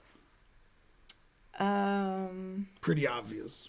I mean, I've never seen a full episode Yeah, but still. of Futurama. Still. Wait, what's the robot's name? Right. That's good enough. Whatever the robot's Bender. name. Bender. Yeah. There's an episode where Bender's having an affair with the spaceship, and then Bender like leaves her or whatever, and she's crying and she's upset, the spaceship, and they're like, "Oh, don't worry about it. Probably Bender's as upset as you are." Then they go to Bender, and he's like, "Bender is great. Bender is great. Bender, Bender, Bender, Bender, Bender," just singing how great he is. To be fair, was, "Hey baby, want to kill all humans?" Yeah. All right, Okay. well, let's get it going. So this was a Petrov, which isn't really the style of Von Foreest. He likes to play wild and crazy. And he had novelties prepared. Okay, so in this very, very, very, very, very common position, where the main moves are knight c6 and bishop e7 and bishop d6, he played bishop e6, which is unusual. And then after castles, he played f5, which is unheard of. Strategically terrible, giving up the dark squares. And this is all prep. He's blitzing it out. So here, as is customary with Fabi, he thought 30 minutes. Because Fabi out-preps everybody, but now he doesn't. He's like, what's f5? Okay, so he played queen e2, which is legal. Bishop e7, knight e5, possibly threatening queen h5 check, possibly not. Knight d7. Now, if you play queen h5 in this position, and I play g6, and you take, that's actually bad. Black has one move that wins and several moves that lose. What's the one move that wins? Black to play and win.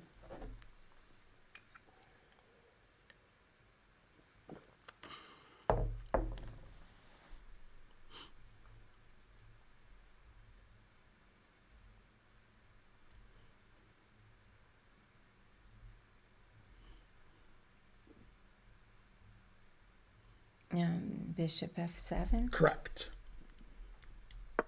And Black wins. So Fabi didn't play queen h5 check. He took the knight, queen takes, and then never played f3. So the idea is I'm going to kick you out of e4, and then I'm going to occupy e5 with my bishop or my knight, and my rook can come to e1 and put pressure here. And I can play c4, knight c3, attacking the center, bishop f4, bishop here, and you can't play knight e4. Now, this was probably prep, some position like this, and he ignored the knight being attacked because white has no development, so he just castled. And his idea is if you take, which is fine, but he didn't do it, f takes, bishop's trapped. If you don't want to lose your bishop, you go here. I said if, and that's terrible because this is the worst thing I've ever seen. And I've seen Mr. Belvedere naked. Okay. Family Guy. Wait, Family Guy? Yeah, I think it's Family Guy. And the engine says black's much better here. Down a piece, because nice pawn wedge and bishop g4, trade rooks, other rooks coming. Terrible. Thanks, Abdullah Maluzum. Yay. Show me state. Sounds like Missouri. 4,000 viewers. What else? Okay. So after castles, Fabi played bishop f4. Not taking the knight. Bishop f6. c3. g5. That's the way Jordan plays. Bishop e5. Engine says this is all good. And in this position, he played a bad move. Black did. And then he played a very bad move. So he's out of his prep. And the engine says white's a little bit better, but black's fine. And this is the kind of position Yuri Shulman would say black has to have a lot of energy, because black's knight's hanging every move, and sometimes when the guy takes you, you're down a piece. And you're playing f5 and g5. So you can't just like play solid and boring and be equal. You have to play engine moves. And so this is very hard for black because so many moves look sort of reasonable. Mm-hmm. Okay, so Howell and Svidler wanted black to play takes, knight c5. They thought that looked like normal chess. And the engine agrees. The engine says black should play that, and black's slightly worse. Okay, but instead Jordan played knight d6 right away. And now f4. Cementing in his bishop. And g4 is a mistake. He should leave the tension here. He should just take on e5. Or he could play knight back to e4. But he played g4, which is bad. Knight a3. Knight a3 is a really inventive, interesting, clearly good move. And the point of this move is, at some point, black is going to play knight e4. Okay? And when you take this knight has a perfect blockading square on e3. Really good square for the knight. This bishop's not very good. Mm-hmm. So we're going to have a knight on e3, and then all of white's minor pieces are perfect, and black's bishop on e6 is not. Okay, so he played rook Hey, so e8. what was g4 bad? It relieves the tension here, so it lets white solidify his bishop, and it weakens the king side a little bit, which you'll see. It's a target. So he played rook e8, knight c2. Bishop d8 is a very bad move. Terrible move. Look at this bishop. Terrible. Rook d1. He's thinking if you play here and I take and you take, I'll have my rook on the d file here. c6, knight e3, b5, and black's just trying to draw. Black's like, I'm going to chill and then turn on Netflix, and both guys are pretty cute, so one thing leads to another. Okay, now Fabi made a move that the engine doesn't like, but he's following my rule. So he won because he follows my rule. When black plays b5 without knowing the position, what does white play? It's one of my rules. a4? And Fabi played a4. Engine doesn't like this move, but it still says white has a big advantage. Mm-hmm. Okay, he took the pawn. Queen c2, putting pressure here,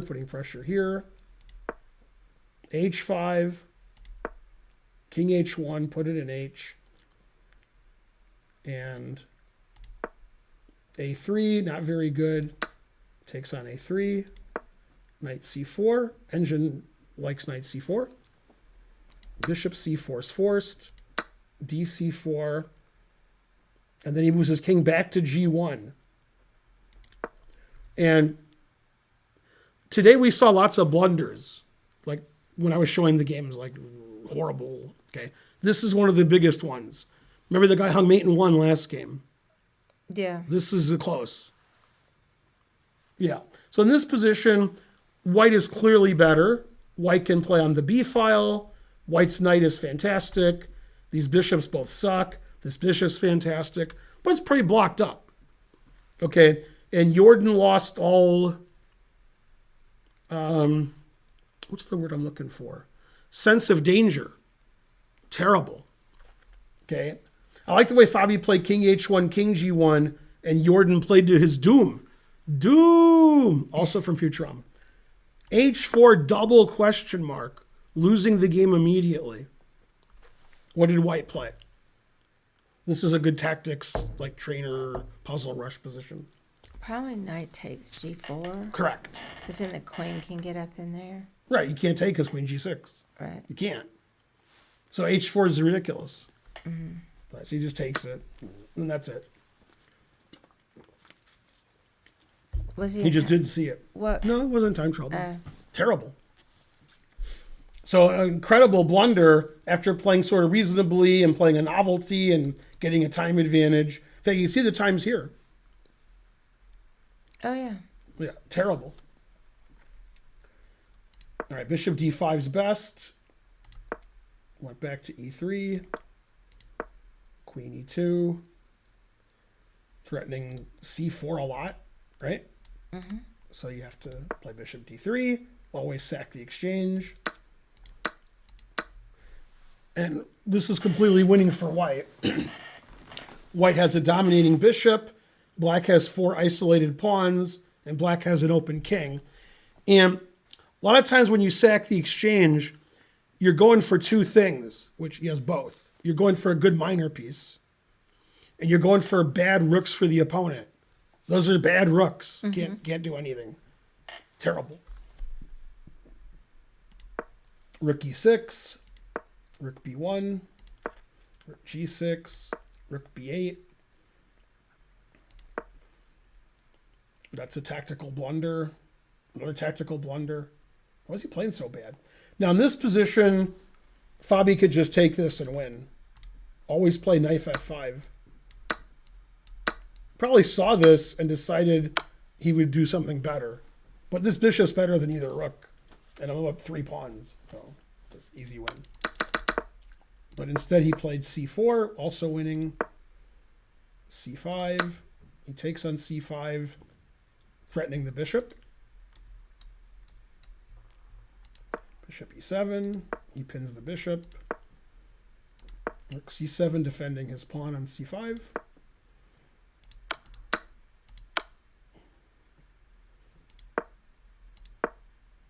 Yeah, it's okay. White's up like 6 pawns or 7 pawns or 12 pawns. It's pandemonium.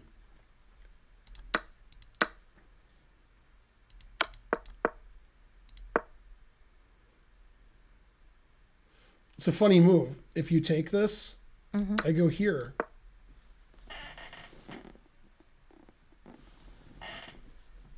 And if you play here right away, then I can go here.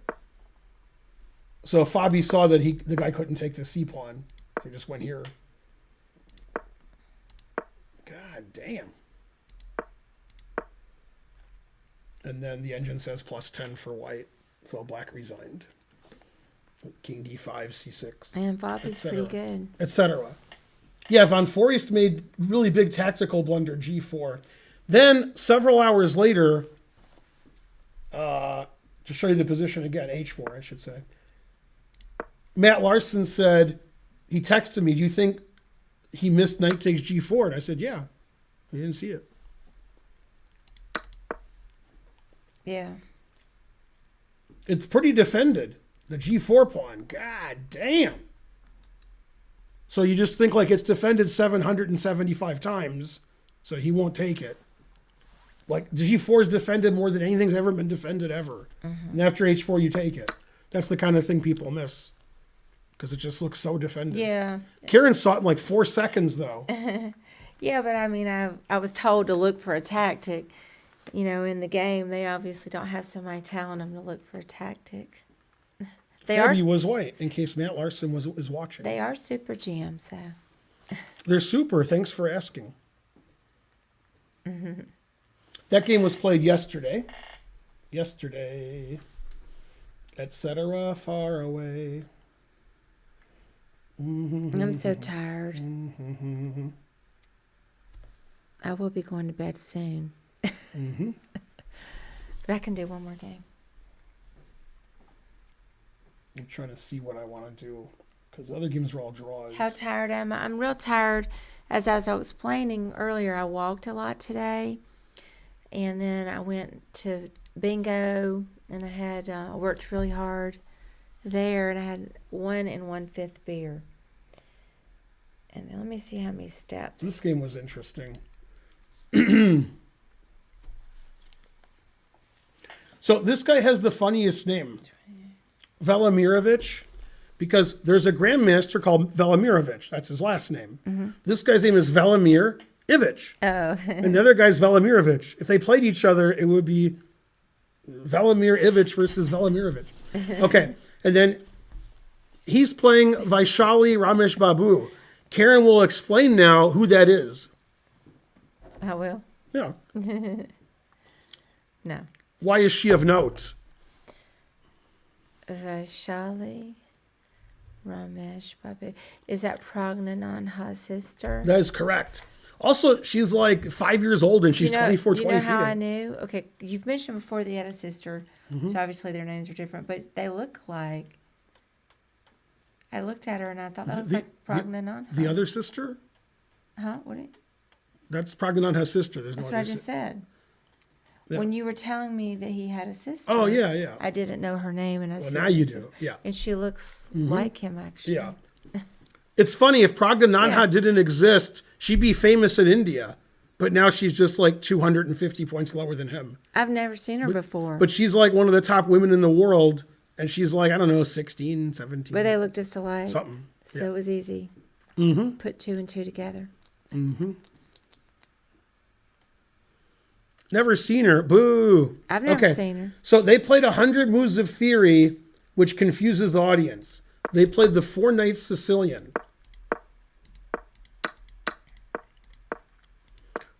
And a lot of people won't play this way because you have to know like a ton of theory and it's super aggressive and it's complicated. So usually knight here transposes into a Sveshnikov after d6, bishop f4, e5, bishop g5. But he played this more testing line. Takes e5. Queen c7, attacking the pawn. f4. Queen b6, trying to get into e3. c4. Bishop b4 check. King e2. The knight has to... Oh, he plays f5 first. This is all theory. Knight f2. Bishop a6, pinning the pawn. And the way to unpin the pawn is king f3. Man. And this is all like the main line. All kind of scary. Right. King e7. So positionally looks really nice for white. This pawn's backward and weak. White has a bind. King on f3 is pretty safe. This bishop's going to get kicked back. But it's weird. The king's on f3. Yeah, I mean, it might be safe, but it feels scary to me. Okay, bishop e3. Bishop c5. Both players were playing quickly. Takes queen d6. Queen b6. You can see the times on the clock here. Yeah. She has 5 minutes and 40 seconds more than she started with. So she's playing prep. b3. c5. She still has a lot more time than she started with. Rook d1. Bishop b7 check. Now, I thought typically white plays king g3 in these positions, but I guess I'm wrong. Because he played king e3, which does seem better because you don't want to block your g-pawn if you don't have to. Might as well be in the center. Yeah. Because we're probably going to trade queens. Yeah. And you can see she still has more time than she started with. Thanks, DS Panda, for the sub. Okay, so this is the end of her preparation because her next move isn't very good. The best move is probably king f7. Just giving this pawn away because that, white can get in trouble there. And one of the lines they were looking at, Svidler and Howell, was this. Now the pawn's hanging and the rook's hanging, so rook here. Then rook a3, and then this rook comes here, and this pawn's weak, and so forth. Okay, and she played queen takes queen, which I think is just bad. I think that's just not good. Pawn takes, attacking the knight. And now we have the juicy square here. So the knight can go to e5. h4, threatening h5, and then knight e5. So h5. Bishop e2. King f7. Bishop f3. And yeah, this is just bad for black. Bishop takes. Yeah, this is good because you could take either way. But g takes is a lot better because you get the open g file. Yeah. So g takes is just winning. Rook e8. Knight e5 check. So in this position, white's just winning if he plays rook g1. It's just winning. Winning. It's just completely lost. Because we're going to take the knight. We're going to play knight e5 check. We're going to take this. Then we're going to go back and have this pass pawn on d7, and black can't move. So the engine says +4 for white. Okay, but he just played knight e5 check because he has this close to winning endgame because black can't move. So she tries to get counterplay on the queen side, and he says no, you can't have any counterplay. And eventually white's going to play king here, b4, and crash through. So she plays g5 before that happens. Otherwise, he can play f4, and she can't play g5. And then king here, b4, and white just wins. So she played g5, and she gets counterplay, or so she thought, with her h-pawn. Then he gives away his g-pawn, so his rooks can go checkmate the black king and win this pawn. That was a nice move. I like g6.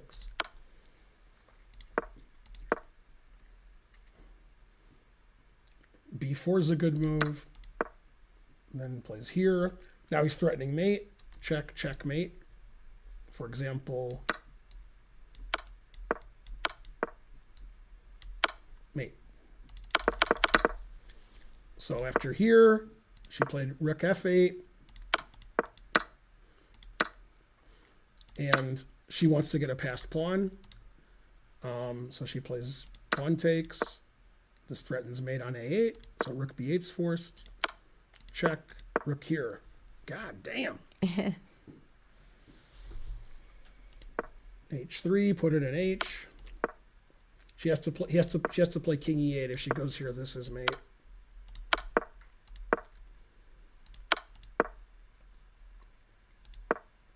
And then she's going to go here and mate him. Or he's going to go there and mate her. h2. King g2. And she resigned.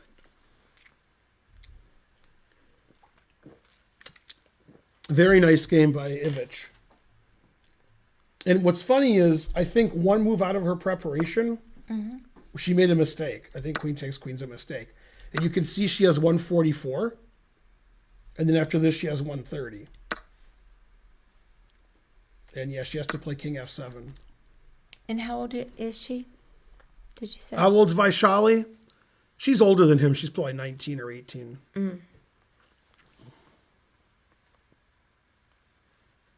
Pretty good.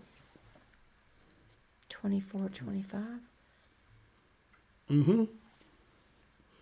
No, she's very strong. Yeah. 21, somebody said. They were very confident. Yeah, she's been good for a long time, Yeah. is what the internet says. Yeah. So a very good game from Ivic, and then Vaishali, not as good. The truth hurts. Yeah. This was an interesting game today. Came for the chess, followed for the veganism. This is a game. This guy. Okay, so this guy, Jurgis Pechak, Okay, first of all, his name is Jurgis Petrach. So, I mean, like already he's having a tough time in life. Okay. But second of all, he was the guy who won a piece on move 7 or so against Tabatabe in round 2, and he lost. And since then, he's been losing every game. So he's like lost, I guess, hope and faith in his own chess or something. Yeah. Yeah, Eric, the red, Ben did, I missed it also. Ben already did the Anish game. This is game 6 of today. Pechach Donchenko. Hey, I'm going to have to go to bed, Okay. but I apologize. I'm just so tired. No. I feel just exhausted. Yeah, Donchenko's black, not Pechach. So the marker has the names reversed. But, Yeah, did you know Tabatabe is married to Chesbey? Oh, snap. it is spelled the same way.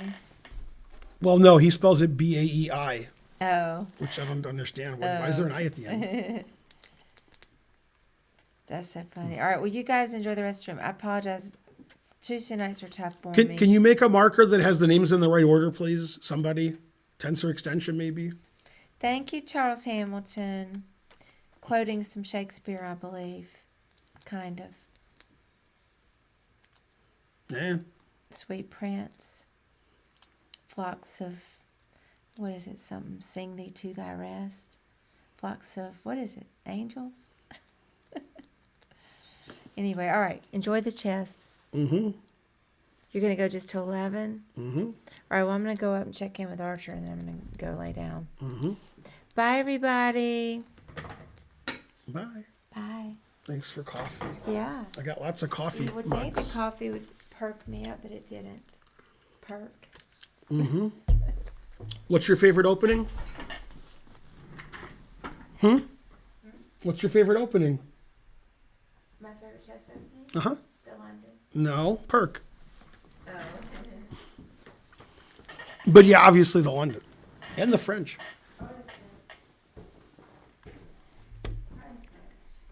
So this was an interesting game today because it got sort of crazy. I think it's pronounced Pierce. Well, it's not. It's pronounced Pirch. Okay. Let's see. I basically always kingside Fianchetto. Well, he spelled Fianchetto wrong, and I pronounced it wrong because I pronounced it like an American.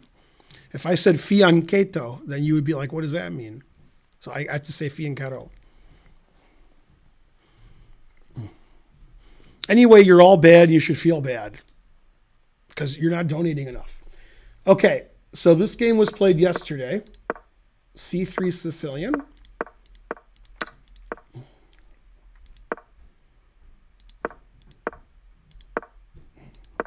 Still theory. I've had white in this position, but not black. A4 is a move I don't know. I've had white here. I never played A4.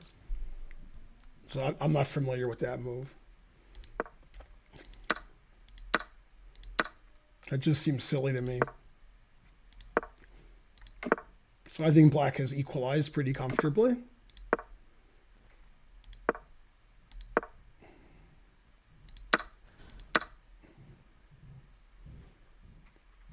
If you take this pawn on d5, you're opening up this bishop. It doesn't win a pawn because I can take here and then take on d5. Then my bishop's fantastic. So you actually, even if you could win the pawn for free, you probably don't want to because it makes my bishop so good. So he played bishop g5, which is correct. And white's slightly better here. Queen f5.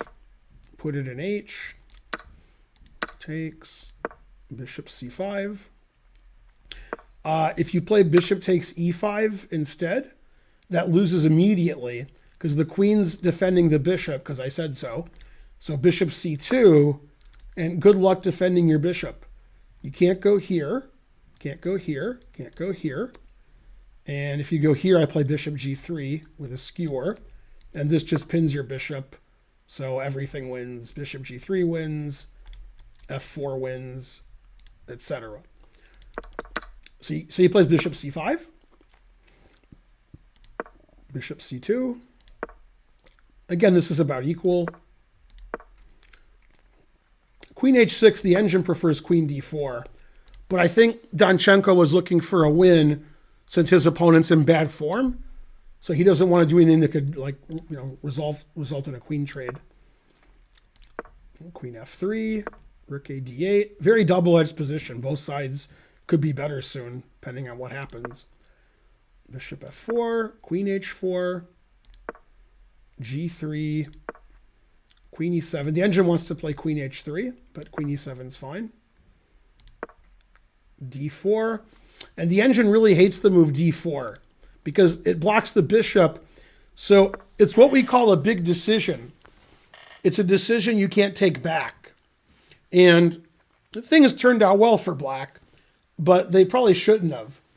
So d4 is a positional concession in the fact that it really kills this bishop. This bishop's really nice here. And you could probably play d4 later. So the engine just wants to play queen d7 here. It doesn't like this move. Okay, queen d3. Now it thinks white's better. g6.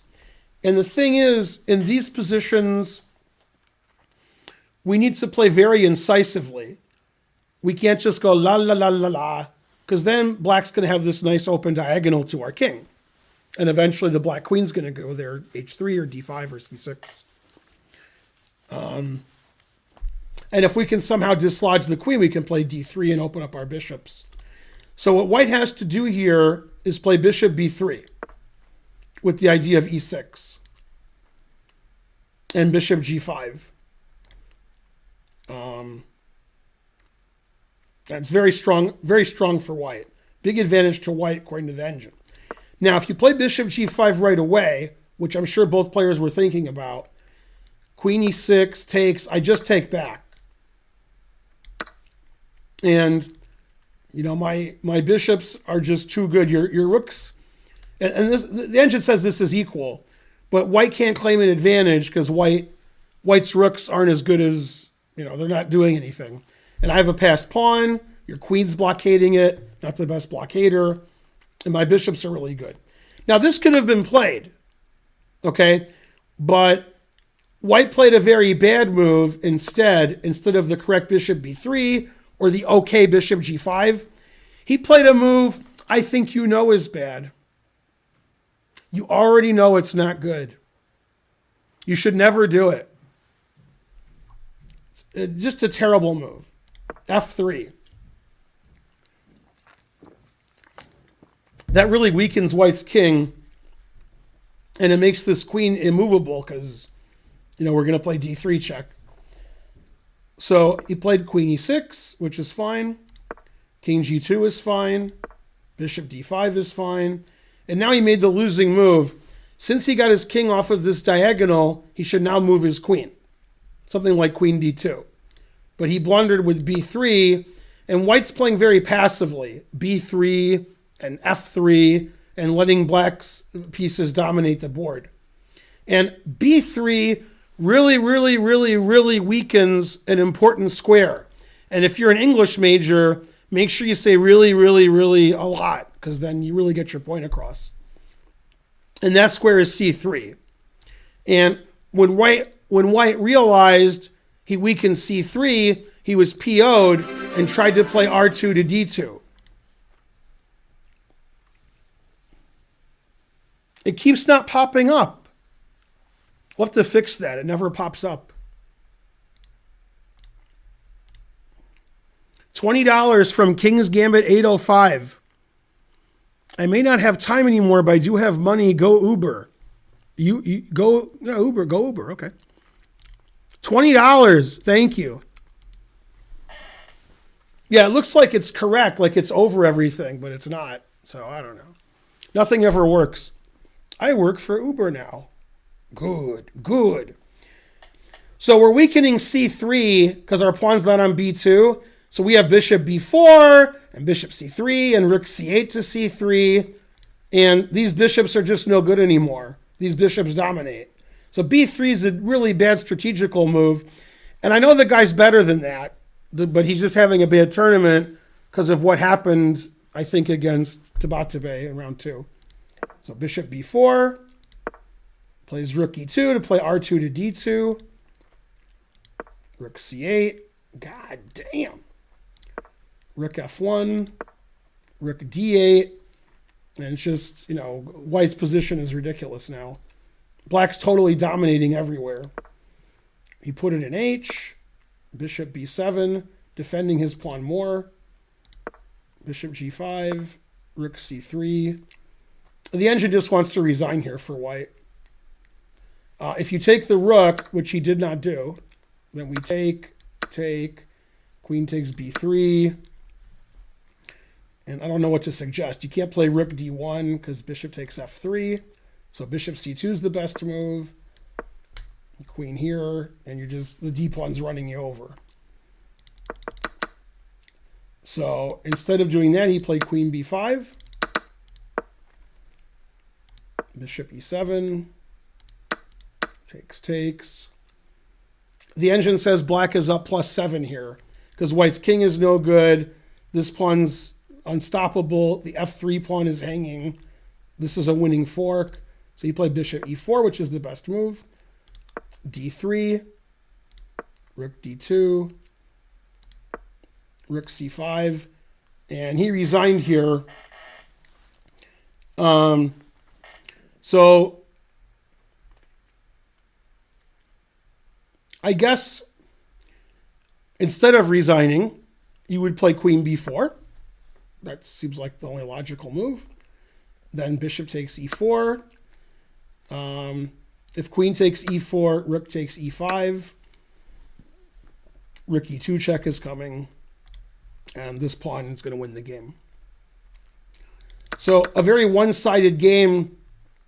When the middle game started, white got completely outplayed, playing two really horrendous moves. f3, very bad move, and b3 is even worse. Like not understanding the weakening of his position.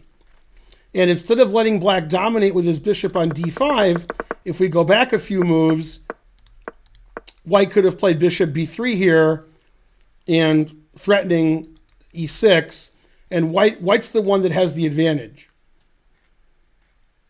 In fact, the line the engine gives is this. Bishop g5, bishop takes d8, bishop takes b3, bishop f6. And okay, we have to watch out here we don't get mated on g7. And the engine just prefers white.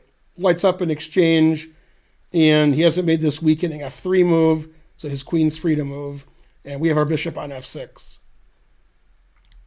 And the problem is, if we play rook takes d8, like in the previous time we looked at this, when black had a bishop on b7, now we can trade, and black doesn't really have compensation for an exchange. He has a passed pawn, but he can't possibly win. And the engine says white's just up the exchange and winning. Just the bishop is blockaded, and forcing the trade of the white squared bishops really helps white, because black's white squared bishop, is just so good here. So bishop d5 you don't want to play. You want to keep this bishop here. That's why you played d4, but d4 wasn't a good move. But it worked out in the end because white played bad move and then played a terrible move, and now the engine just says black's winning. It was just two bad moves, pawn moves, weakening his position, and black was dominating. Not a good tournament for Jurgis. Sometimes you have a bad tournament. What's funny is he's 26-37, and I've never heard of him. I thought I heard of everybody, but I haven't heard of anybody. And I didn't see on the stream when he played f3, but I'm sure Svidler and Howell said f3, never play f3. Why would they say anything else? But okay.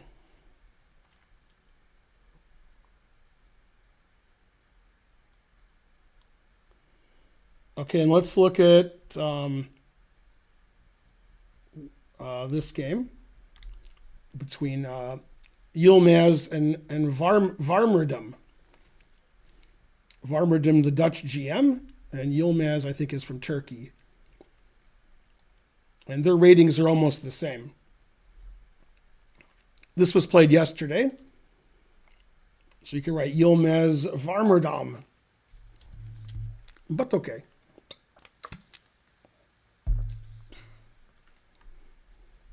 Okay. And this is the B group, obviously. Played a Slav, which turned into a semi-Slav. And you can play bishop g5 and play 25 moves of theory. But he played e3. You could also play 25 moves of theory here. White played a very slow, boring way, letting black equalize pretty comfortably, I think.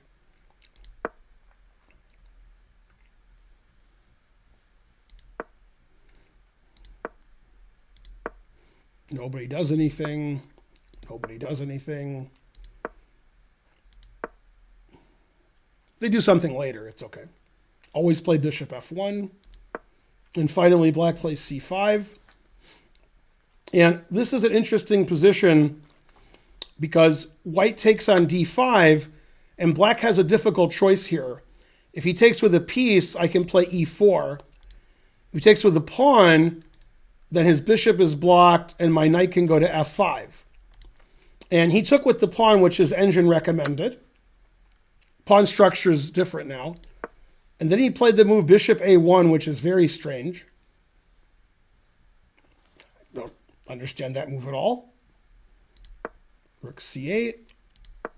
Queen b2. Now I understand it. He wanted to play this nonsensical way. Sorry, this is the B group. That's very, very, very strange. Okay, cd, that's fine. Knight takes. Now the engine wants to play pawn takes, but then these moves are ridiculous. You have to play knight takes so that your moves make sense. So you'll play queen g7 mate when the guy's not looking. The problem with knight takes is the queen's not attacked. So black has time to play bishop b4 here, pinning the knight and attacking it, and black's just better. After bishop b4, black has the advantage. He's pinning the knight and he's threatening it. And knight e4 could come. But instead he played bishop a3, which is a bad move. Queen b1, that's exactly where white wants his queen. Protecting f5. Then he went to here, and the queen's better here than it is on b2. So this interposition of here and then here is just bad. Knight e5, rook c2. He could just play knight f5 right away. Rook e c1. See, the thing is, with the queen on b2, the knight's not really sufficiently defended. We're blocking the bishop. Like here, it's defended. So now we just have this nice knight here against this bad bishop. Bishop c3, and white's just clearly better here. Yeah, this bishop's not good. Isolated pawn. I'm controlling the c file and f5. So bishop a3 was a very poor move. Rook c8, trying to trade to a draw. Queen b2. And this is just very unpleasant for black. And there was a terrible blunder later in the game. And this is already a mistake. White's made two mistakes in a row. He wants to keep pieces on the board, so he should play knight c2. And then he could kick the knight later and play the knight back to d4. But he did this, and then queen d4 is a mistake. And after queen e4, black is just equal. Trading queens is a draw, and the queen is very active on e4. So white's technique wasn't very good. And black played queen d7, which is passive for no reason, when queen e4 was good. Now the bishop goes to f3.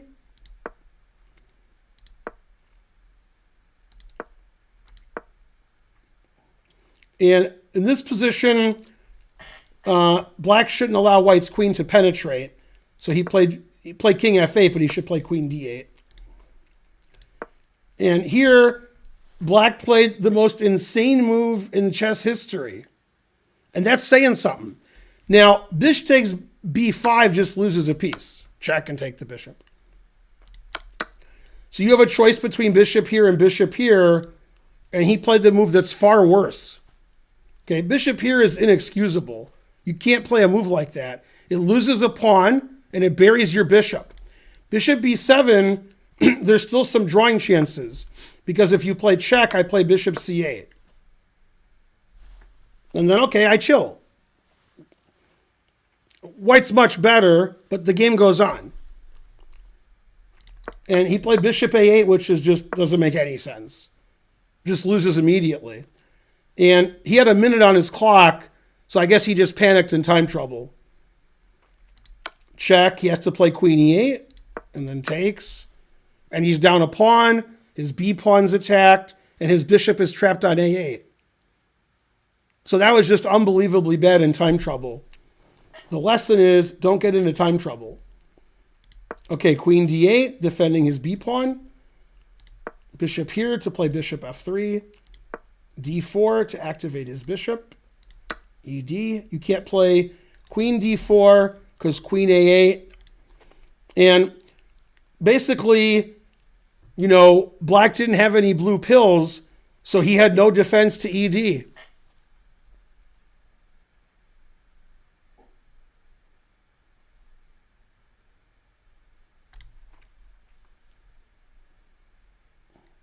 $4,000 viewers, and only 50 of them got it. Okay, frankly delicious. Bishop d5. Always play bishop f1. Queen a3 check. Queen b2. And white's just up 2 pawns for no compensation. And here black resigned. If he takes this pawn, then queen here check, queen f8, bishop h7 check, wins the queen. So we're going to trade queens. And then you're down 2 pawns. So you can trade queens, and I have 3-1 on the queen side. So just, you know, standard win. Move your king up, bishop e4. Easy win. So after queen c2, he resigned. So a very bad game for black that I think was lost in time trouble. I think if he didn't get in time trouble, he would have played bishop b7 and had some drawing chances. But as you can see, the games in the B group aren't, the challengers group as they call it, aren't as good as the top group.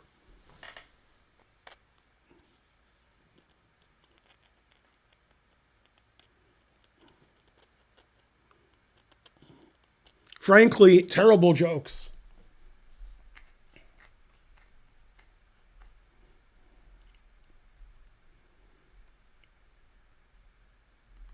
Okay, and then round 3 yesterday. I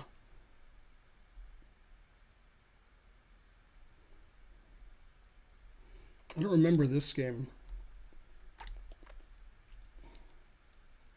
I didn't see this game at all. But we'll look at it. Sindarov is an excellent young player. He might be 20, 21 by now, but he might be 15. Only the chat knows, and they're not telling.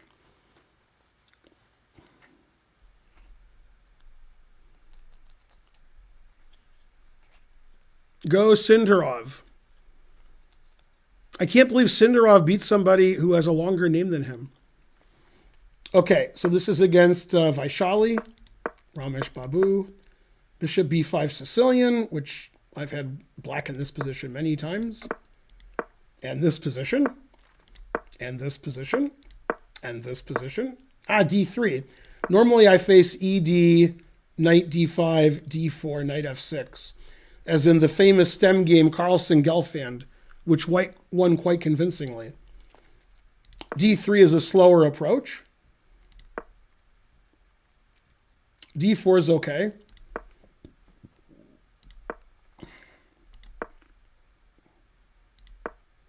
Attacking the pawn on e5. Sacrifices the pawn. The engine wants to take it. You don't play queen c7 then not take it. I mean, you didn't play queen c7 to not take it. So she takes it.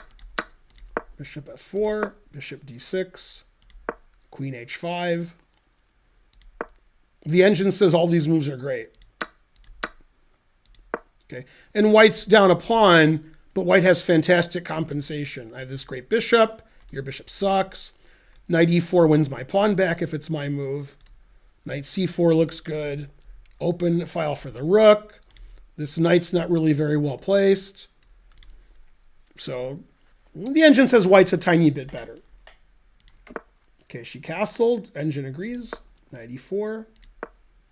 Queen c7. Engine doesn't like queen c7. It wants to play queen d8 or queen b6. Queen c5. Now you have to trade queens. And the engine doesn't like this endgame for black. But yeah, it looked like she was going to be slightly worse anyway. Now she's just clearly worse. Rook a7 is the best move. Engine approved. Knight goes to b3. Rook d8's forced, defending the pawn. Knight a5. The b pawn can't move because of knight c6. And the bishop can't move because the b pawn's hanging. Although the engine does play bishop d7. I guess there's rook b8 counterplay. She played knight e7. That's also good. a4, gaining space. Knight d5. And knight d5 is a blunder. So this was the last chance to play bishop d7. So we can put something on c6. And then if knight b7, we play rook b8 and have counterplay. After bishop d7, white has a nice advantage, but not winning. And after this, white's winning. Takes. Rook takes. Knight c4. And this is just a terrible bishop. a5 is a good move. Knight b6. The engine wants to play rook a3, rook b3, and come in this way. But this is also very good. In fact, in this position, rook c5 is a mistake. She should play rook d8. But normally, when you have a choice of like an active move or a passive move, you play the active move. Passivity usually doesn't work. But this move is bad because of rook e4. And if you take on c2, which looks natural, thanks Finegold, rook takes d4, you can't stop rook d8 check winning your bishop. There's no defense. So we don't have time for that. So e5, and now we trade, and we're a pawn up in the endgame, and you can't win your pawn back because of rook check here. And these pawns are all sort of loose.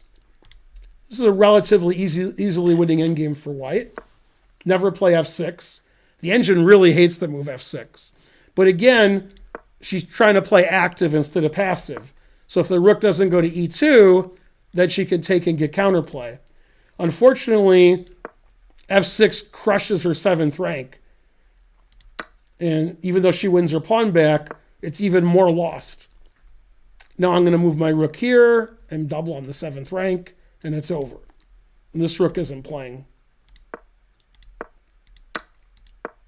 Yeah, and this is just completely winning. h4, put it in h. Fixing the pawn on h5. Threatening mate. Rook has to go to a8. And now g4. This is very nice. So his idea is after takes, I want to play h5, h6, rook check, mate. I'll show you what I mean. I'm going to make some random moves.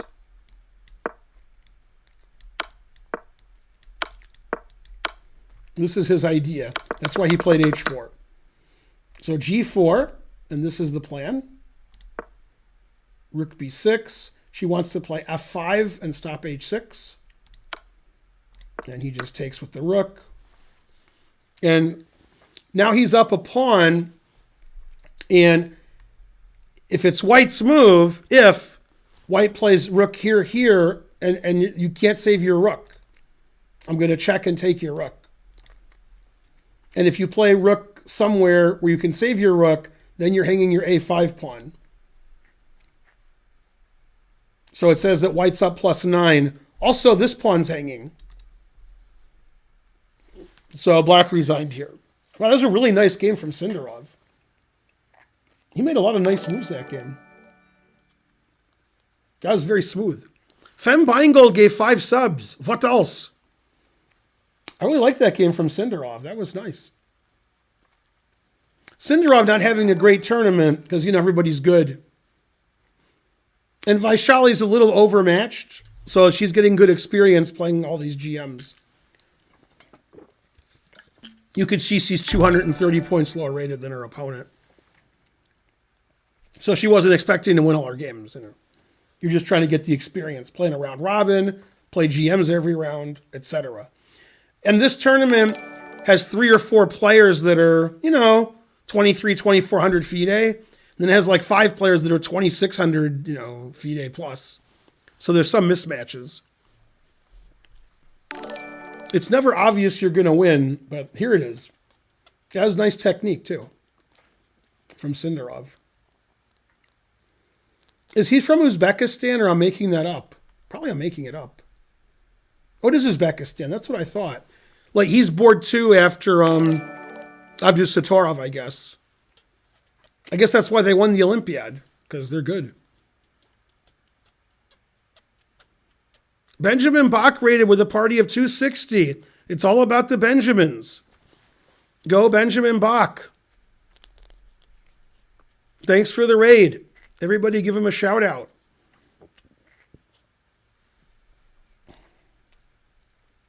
Today we went over some of the games from Tata Steel.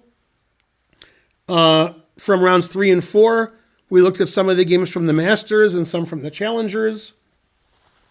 And they'll make individual videos of each game on the YouTube page over the next 2 days. You can find them there. So instead of watching a 3-hour, stream, you can just watch the 20 minutes or so I went over each game. I think we did good. Yeah, today I went to the gym at 7:30 in the morning. Then I went to Publix and went shopping. Then I watched Tata Steel. And then I went to the dentist. And then I went to the dry cleaner. And I did laundry today also. And then I streamed. That was my day. And I have to feed the dogs and give them water and take them out and tell them they're good dogs and play with them. So I actually got a lot done today. And I woke up at like 3 in the morning because I went to sleep at like 8:30 p.m. last night. That's why I didn't stream. I couldn't stay awake. I was exhausted for reasons I don't understand. Probably because I'm eating 1,200 calories a day. I'm sure on several days I've eaten more than 1,200, probably up to 1,600. But there were some days, especially at the beginning, when I was eating 800 to 1,000. So it's all evened out, I think. But yeah, I was supposed to stream every day, and I fell asleep yesterday. I couldn't stream. I could have streamed to sleep. I think Twitch doesn't allow that, like sleeping on stream.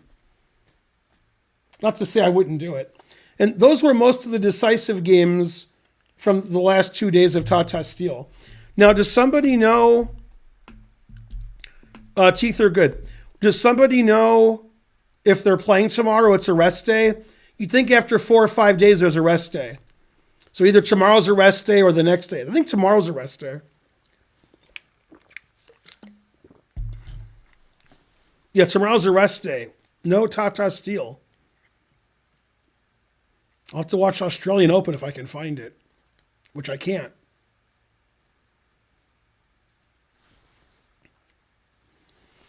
Yeah, I covered round 1 and 2 about 2 days ago, I guess.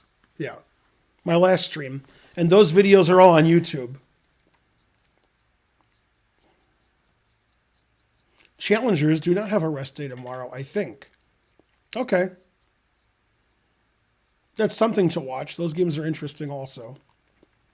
Level's not as high, but they're about 150 points lower rated for the most part. I mean, to tell you, like, the strength of the Challengers group, although I'm kidding, I've played in that group like twice in the early 90s, late 80s. I think like 91 and 90 I played in the B group. And it wasn't as strong then. It was like people were 2,500 FIDE. And there's some of those people now, but there wasn't all these 2,600s and all these young kids. So it's much, much stronger now, the B group. I call it the B group because they used to have the A group, the B group, the C group. And now they just have Masters and Challengers, they call it. But I call it by the old names.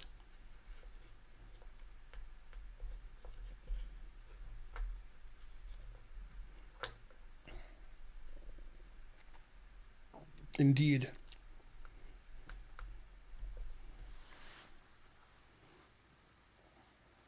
And the Charlotte Open just finished a couple days ago. And New York had some round robins. And Brewington Hardaway got an IM norm, if you know him. He plays a lot on chess.com, and he used to play on Chess Kid. I don't think he does now. He's too good. He had to win his last 2 games to get the norm, too, so that was good. Everybody's getting norms. Yeah, I feel bad for Naroditsky because he's so good, but he had 3 wins and 3 draws in the Charlotte Open, and he won $100.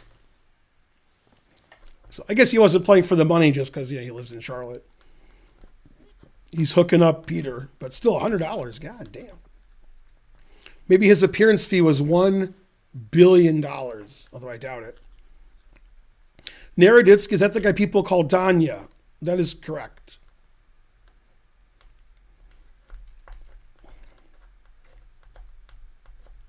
He won another $100 in the Blitz. Well, that makes it all worth it.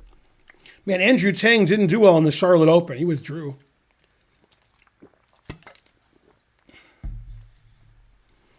That's right. Not too good.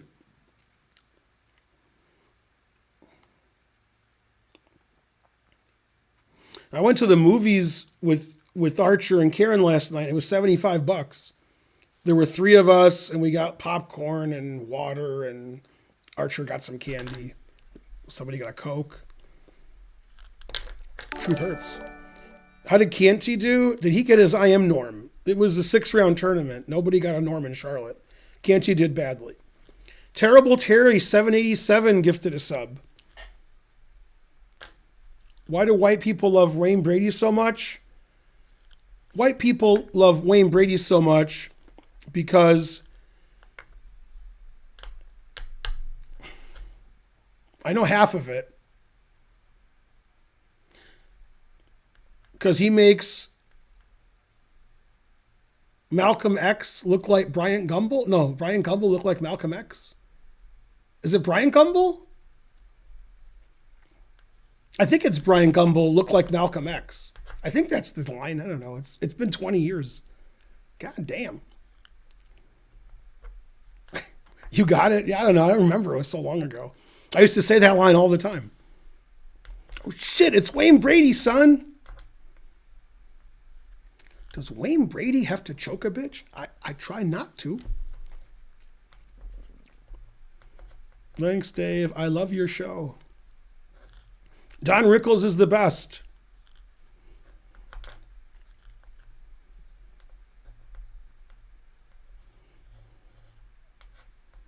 I actually saw the Wayne Brady skit before I saw Training Day. Then I saw the movie Training Day later. So, yeah. Very suspicious. Well, thanks for all the support. Thanks for the raids. Thanks to everybody, etc. Mainly, etc.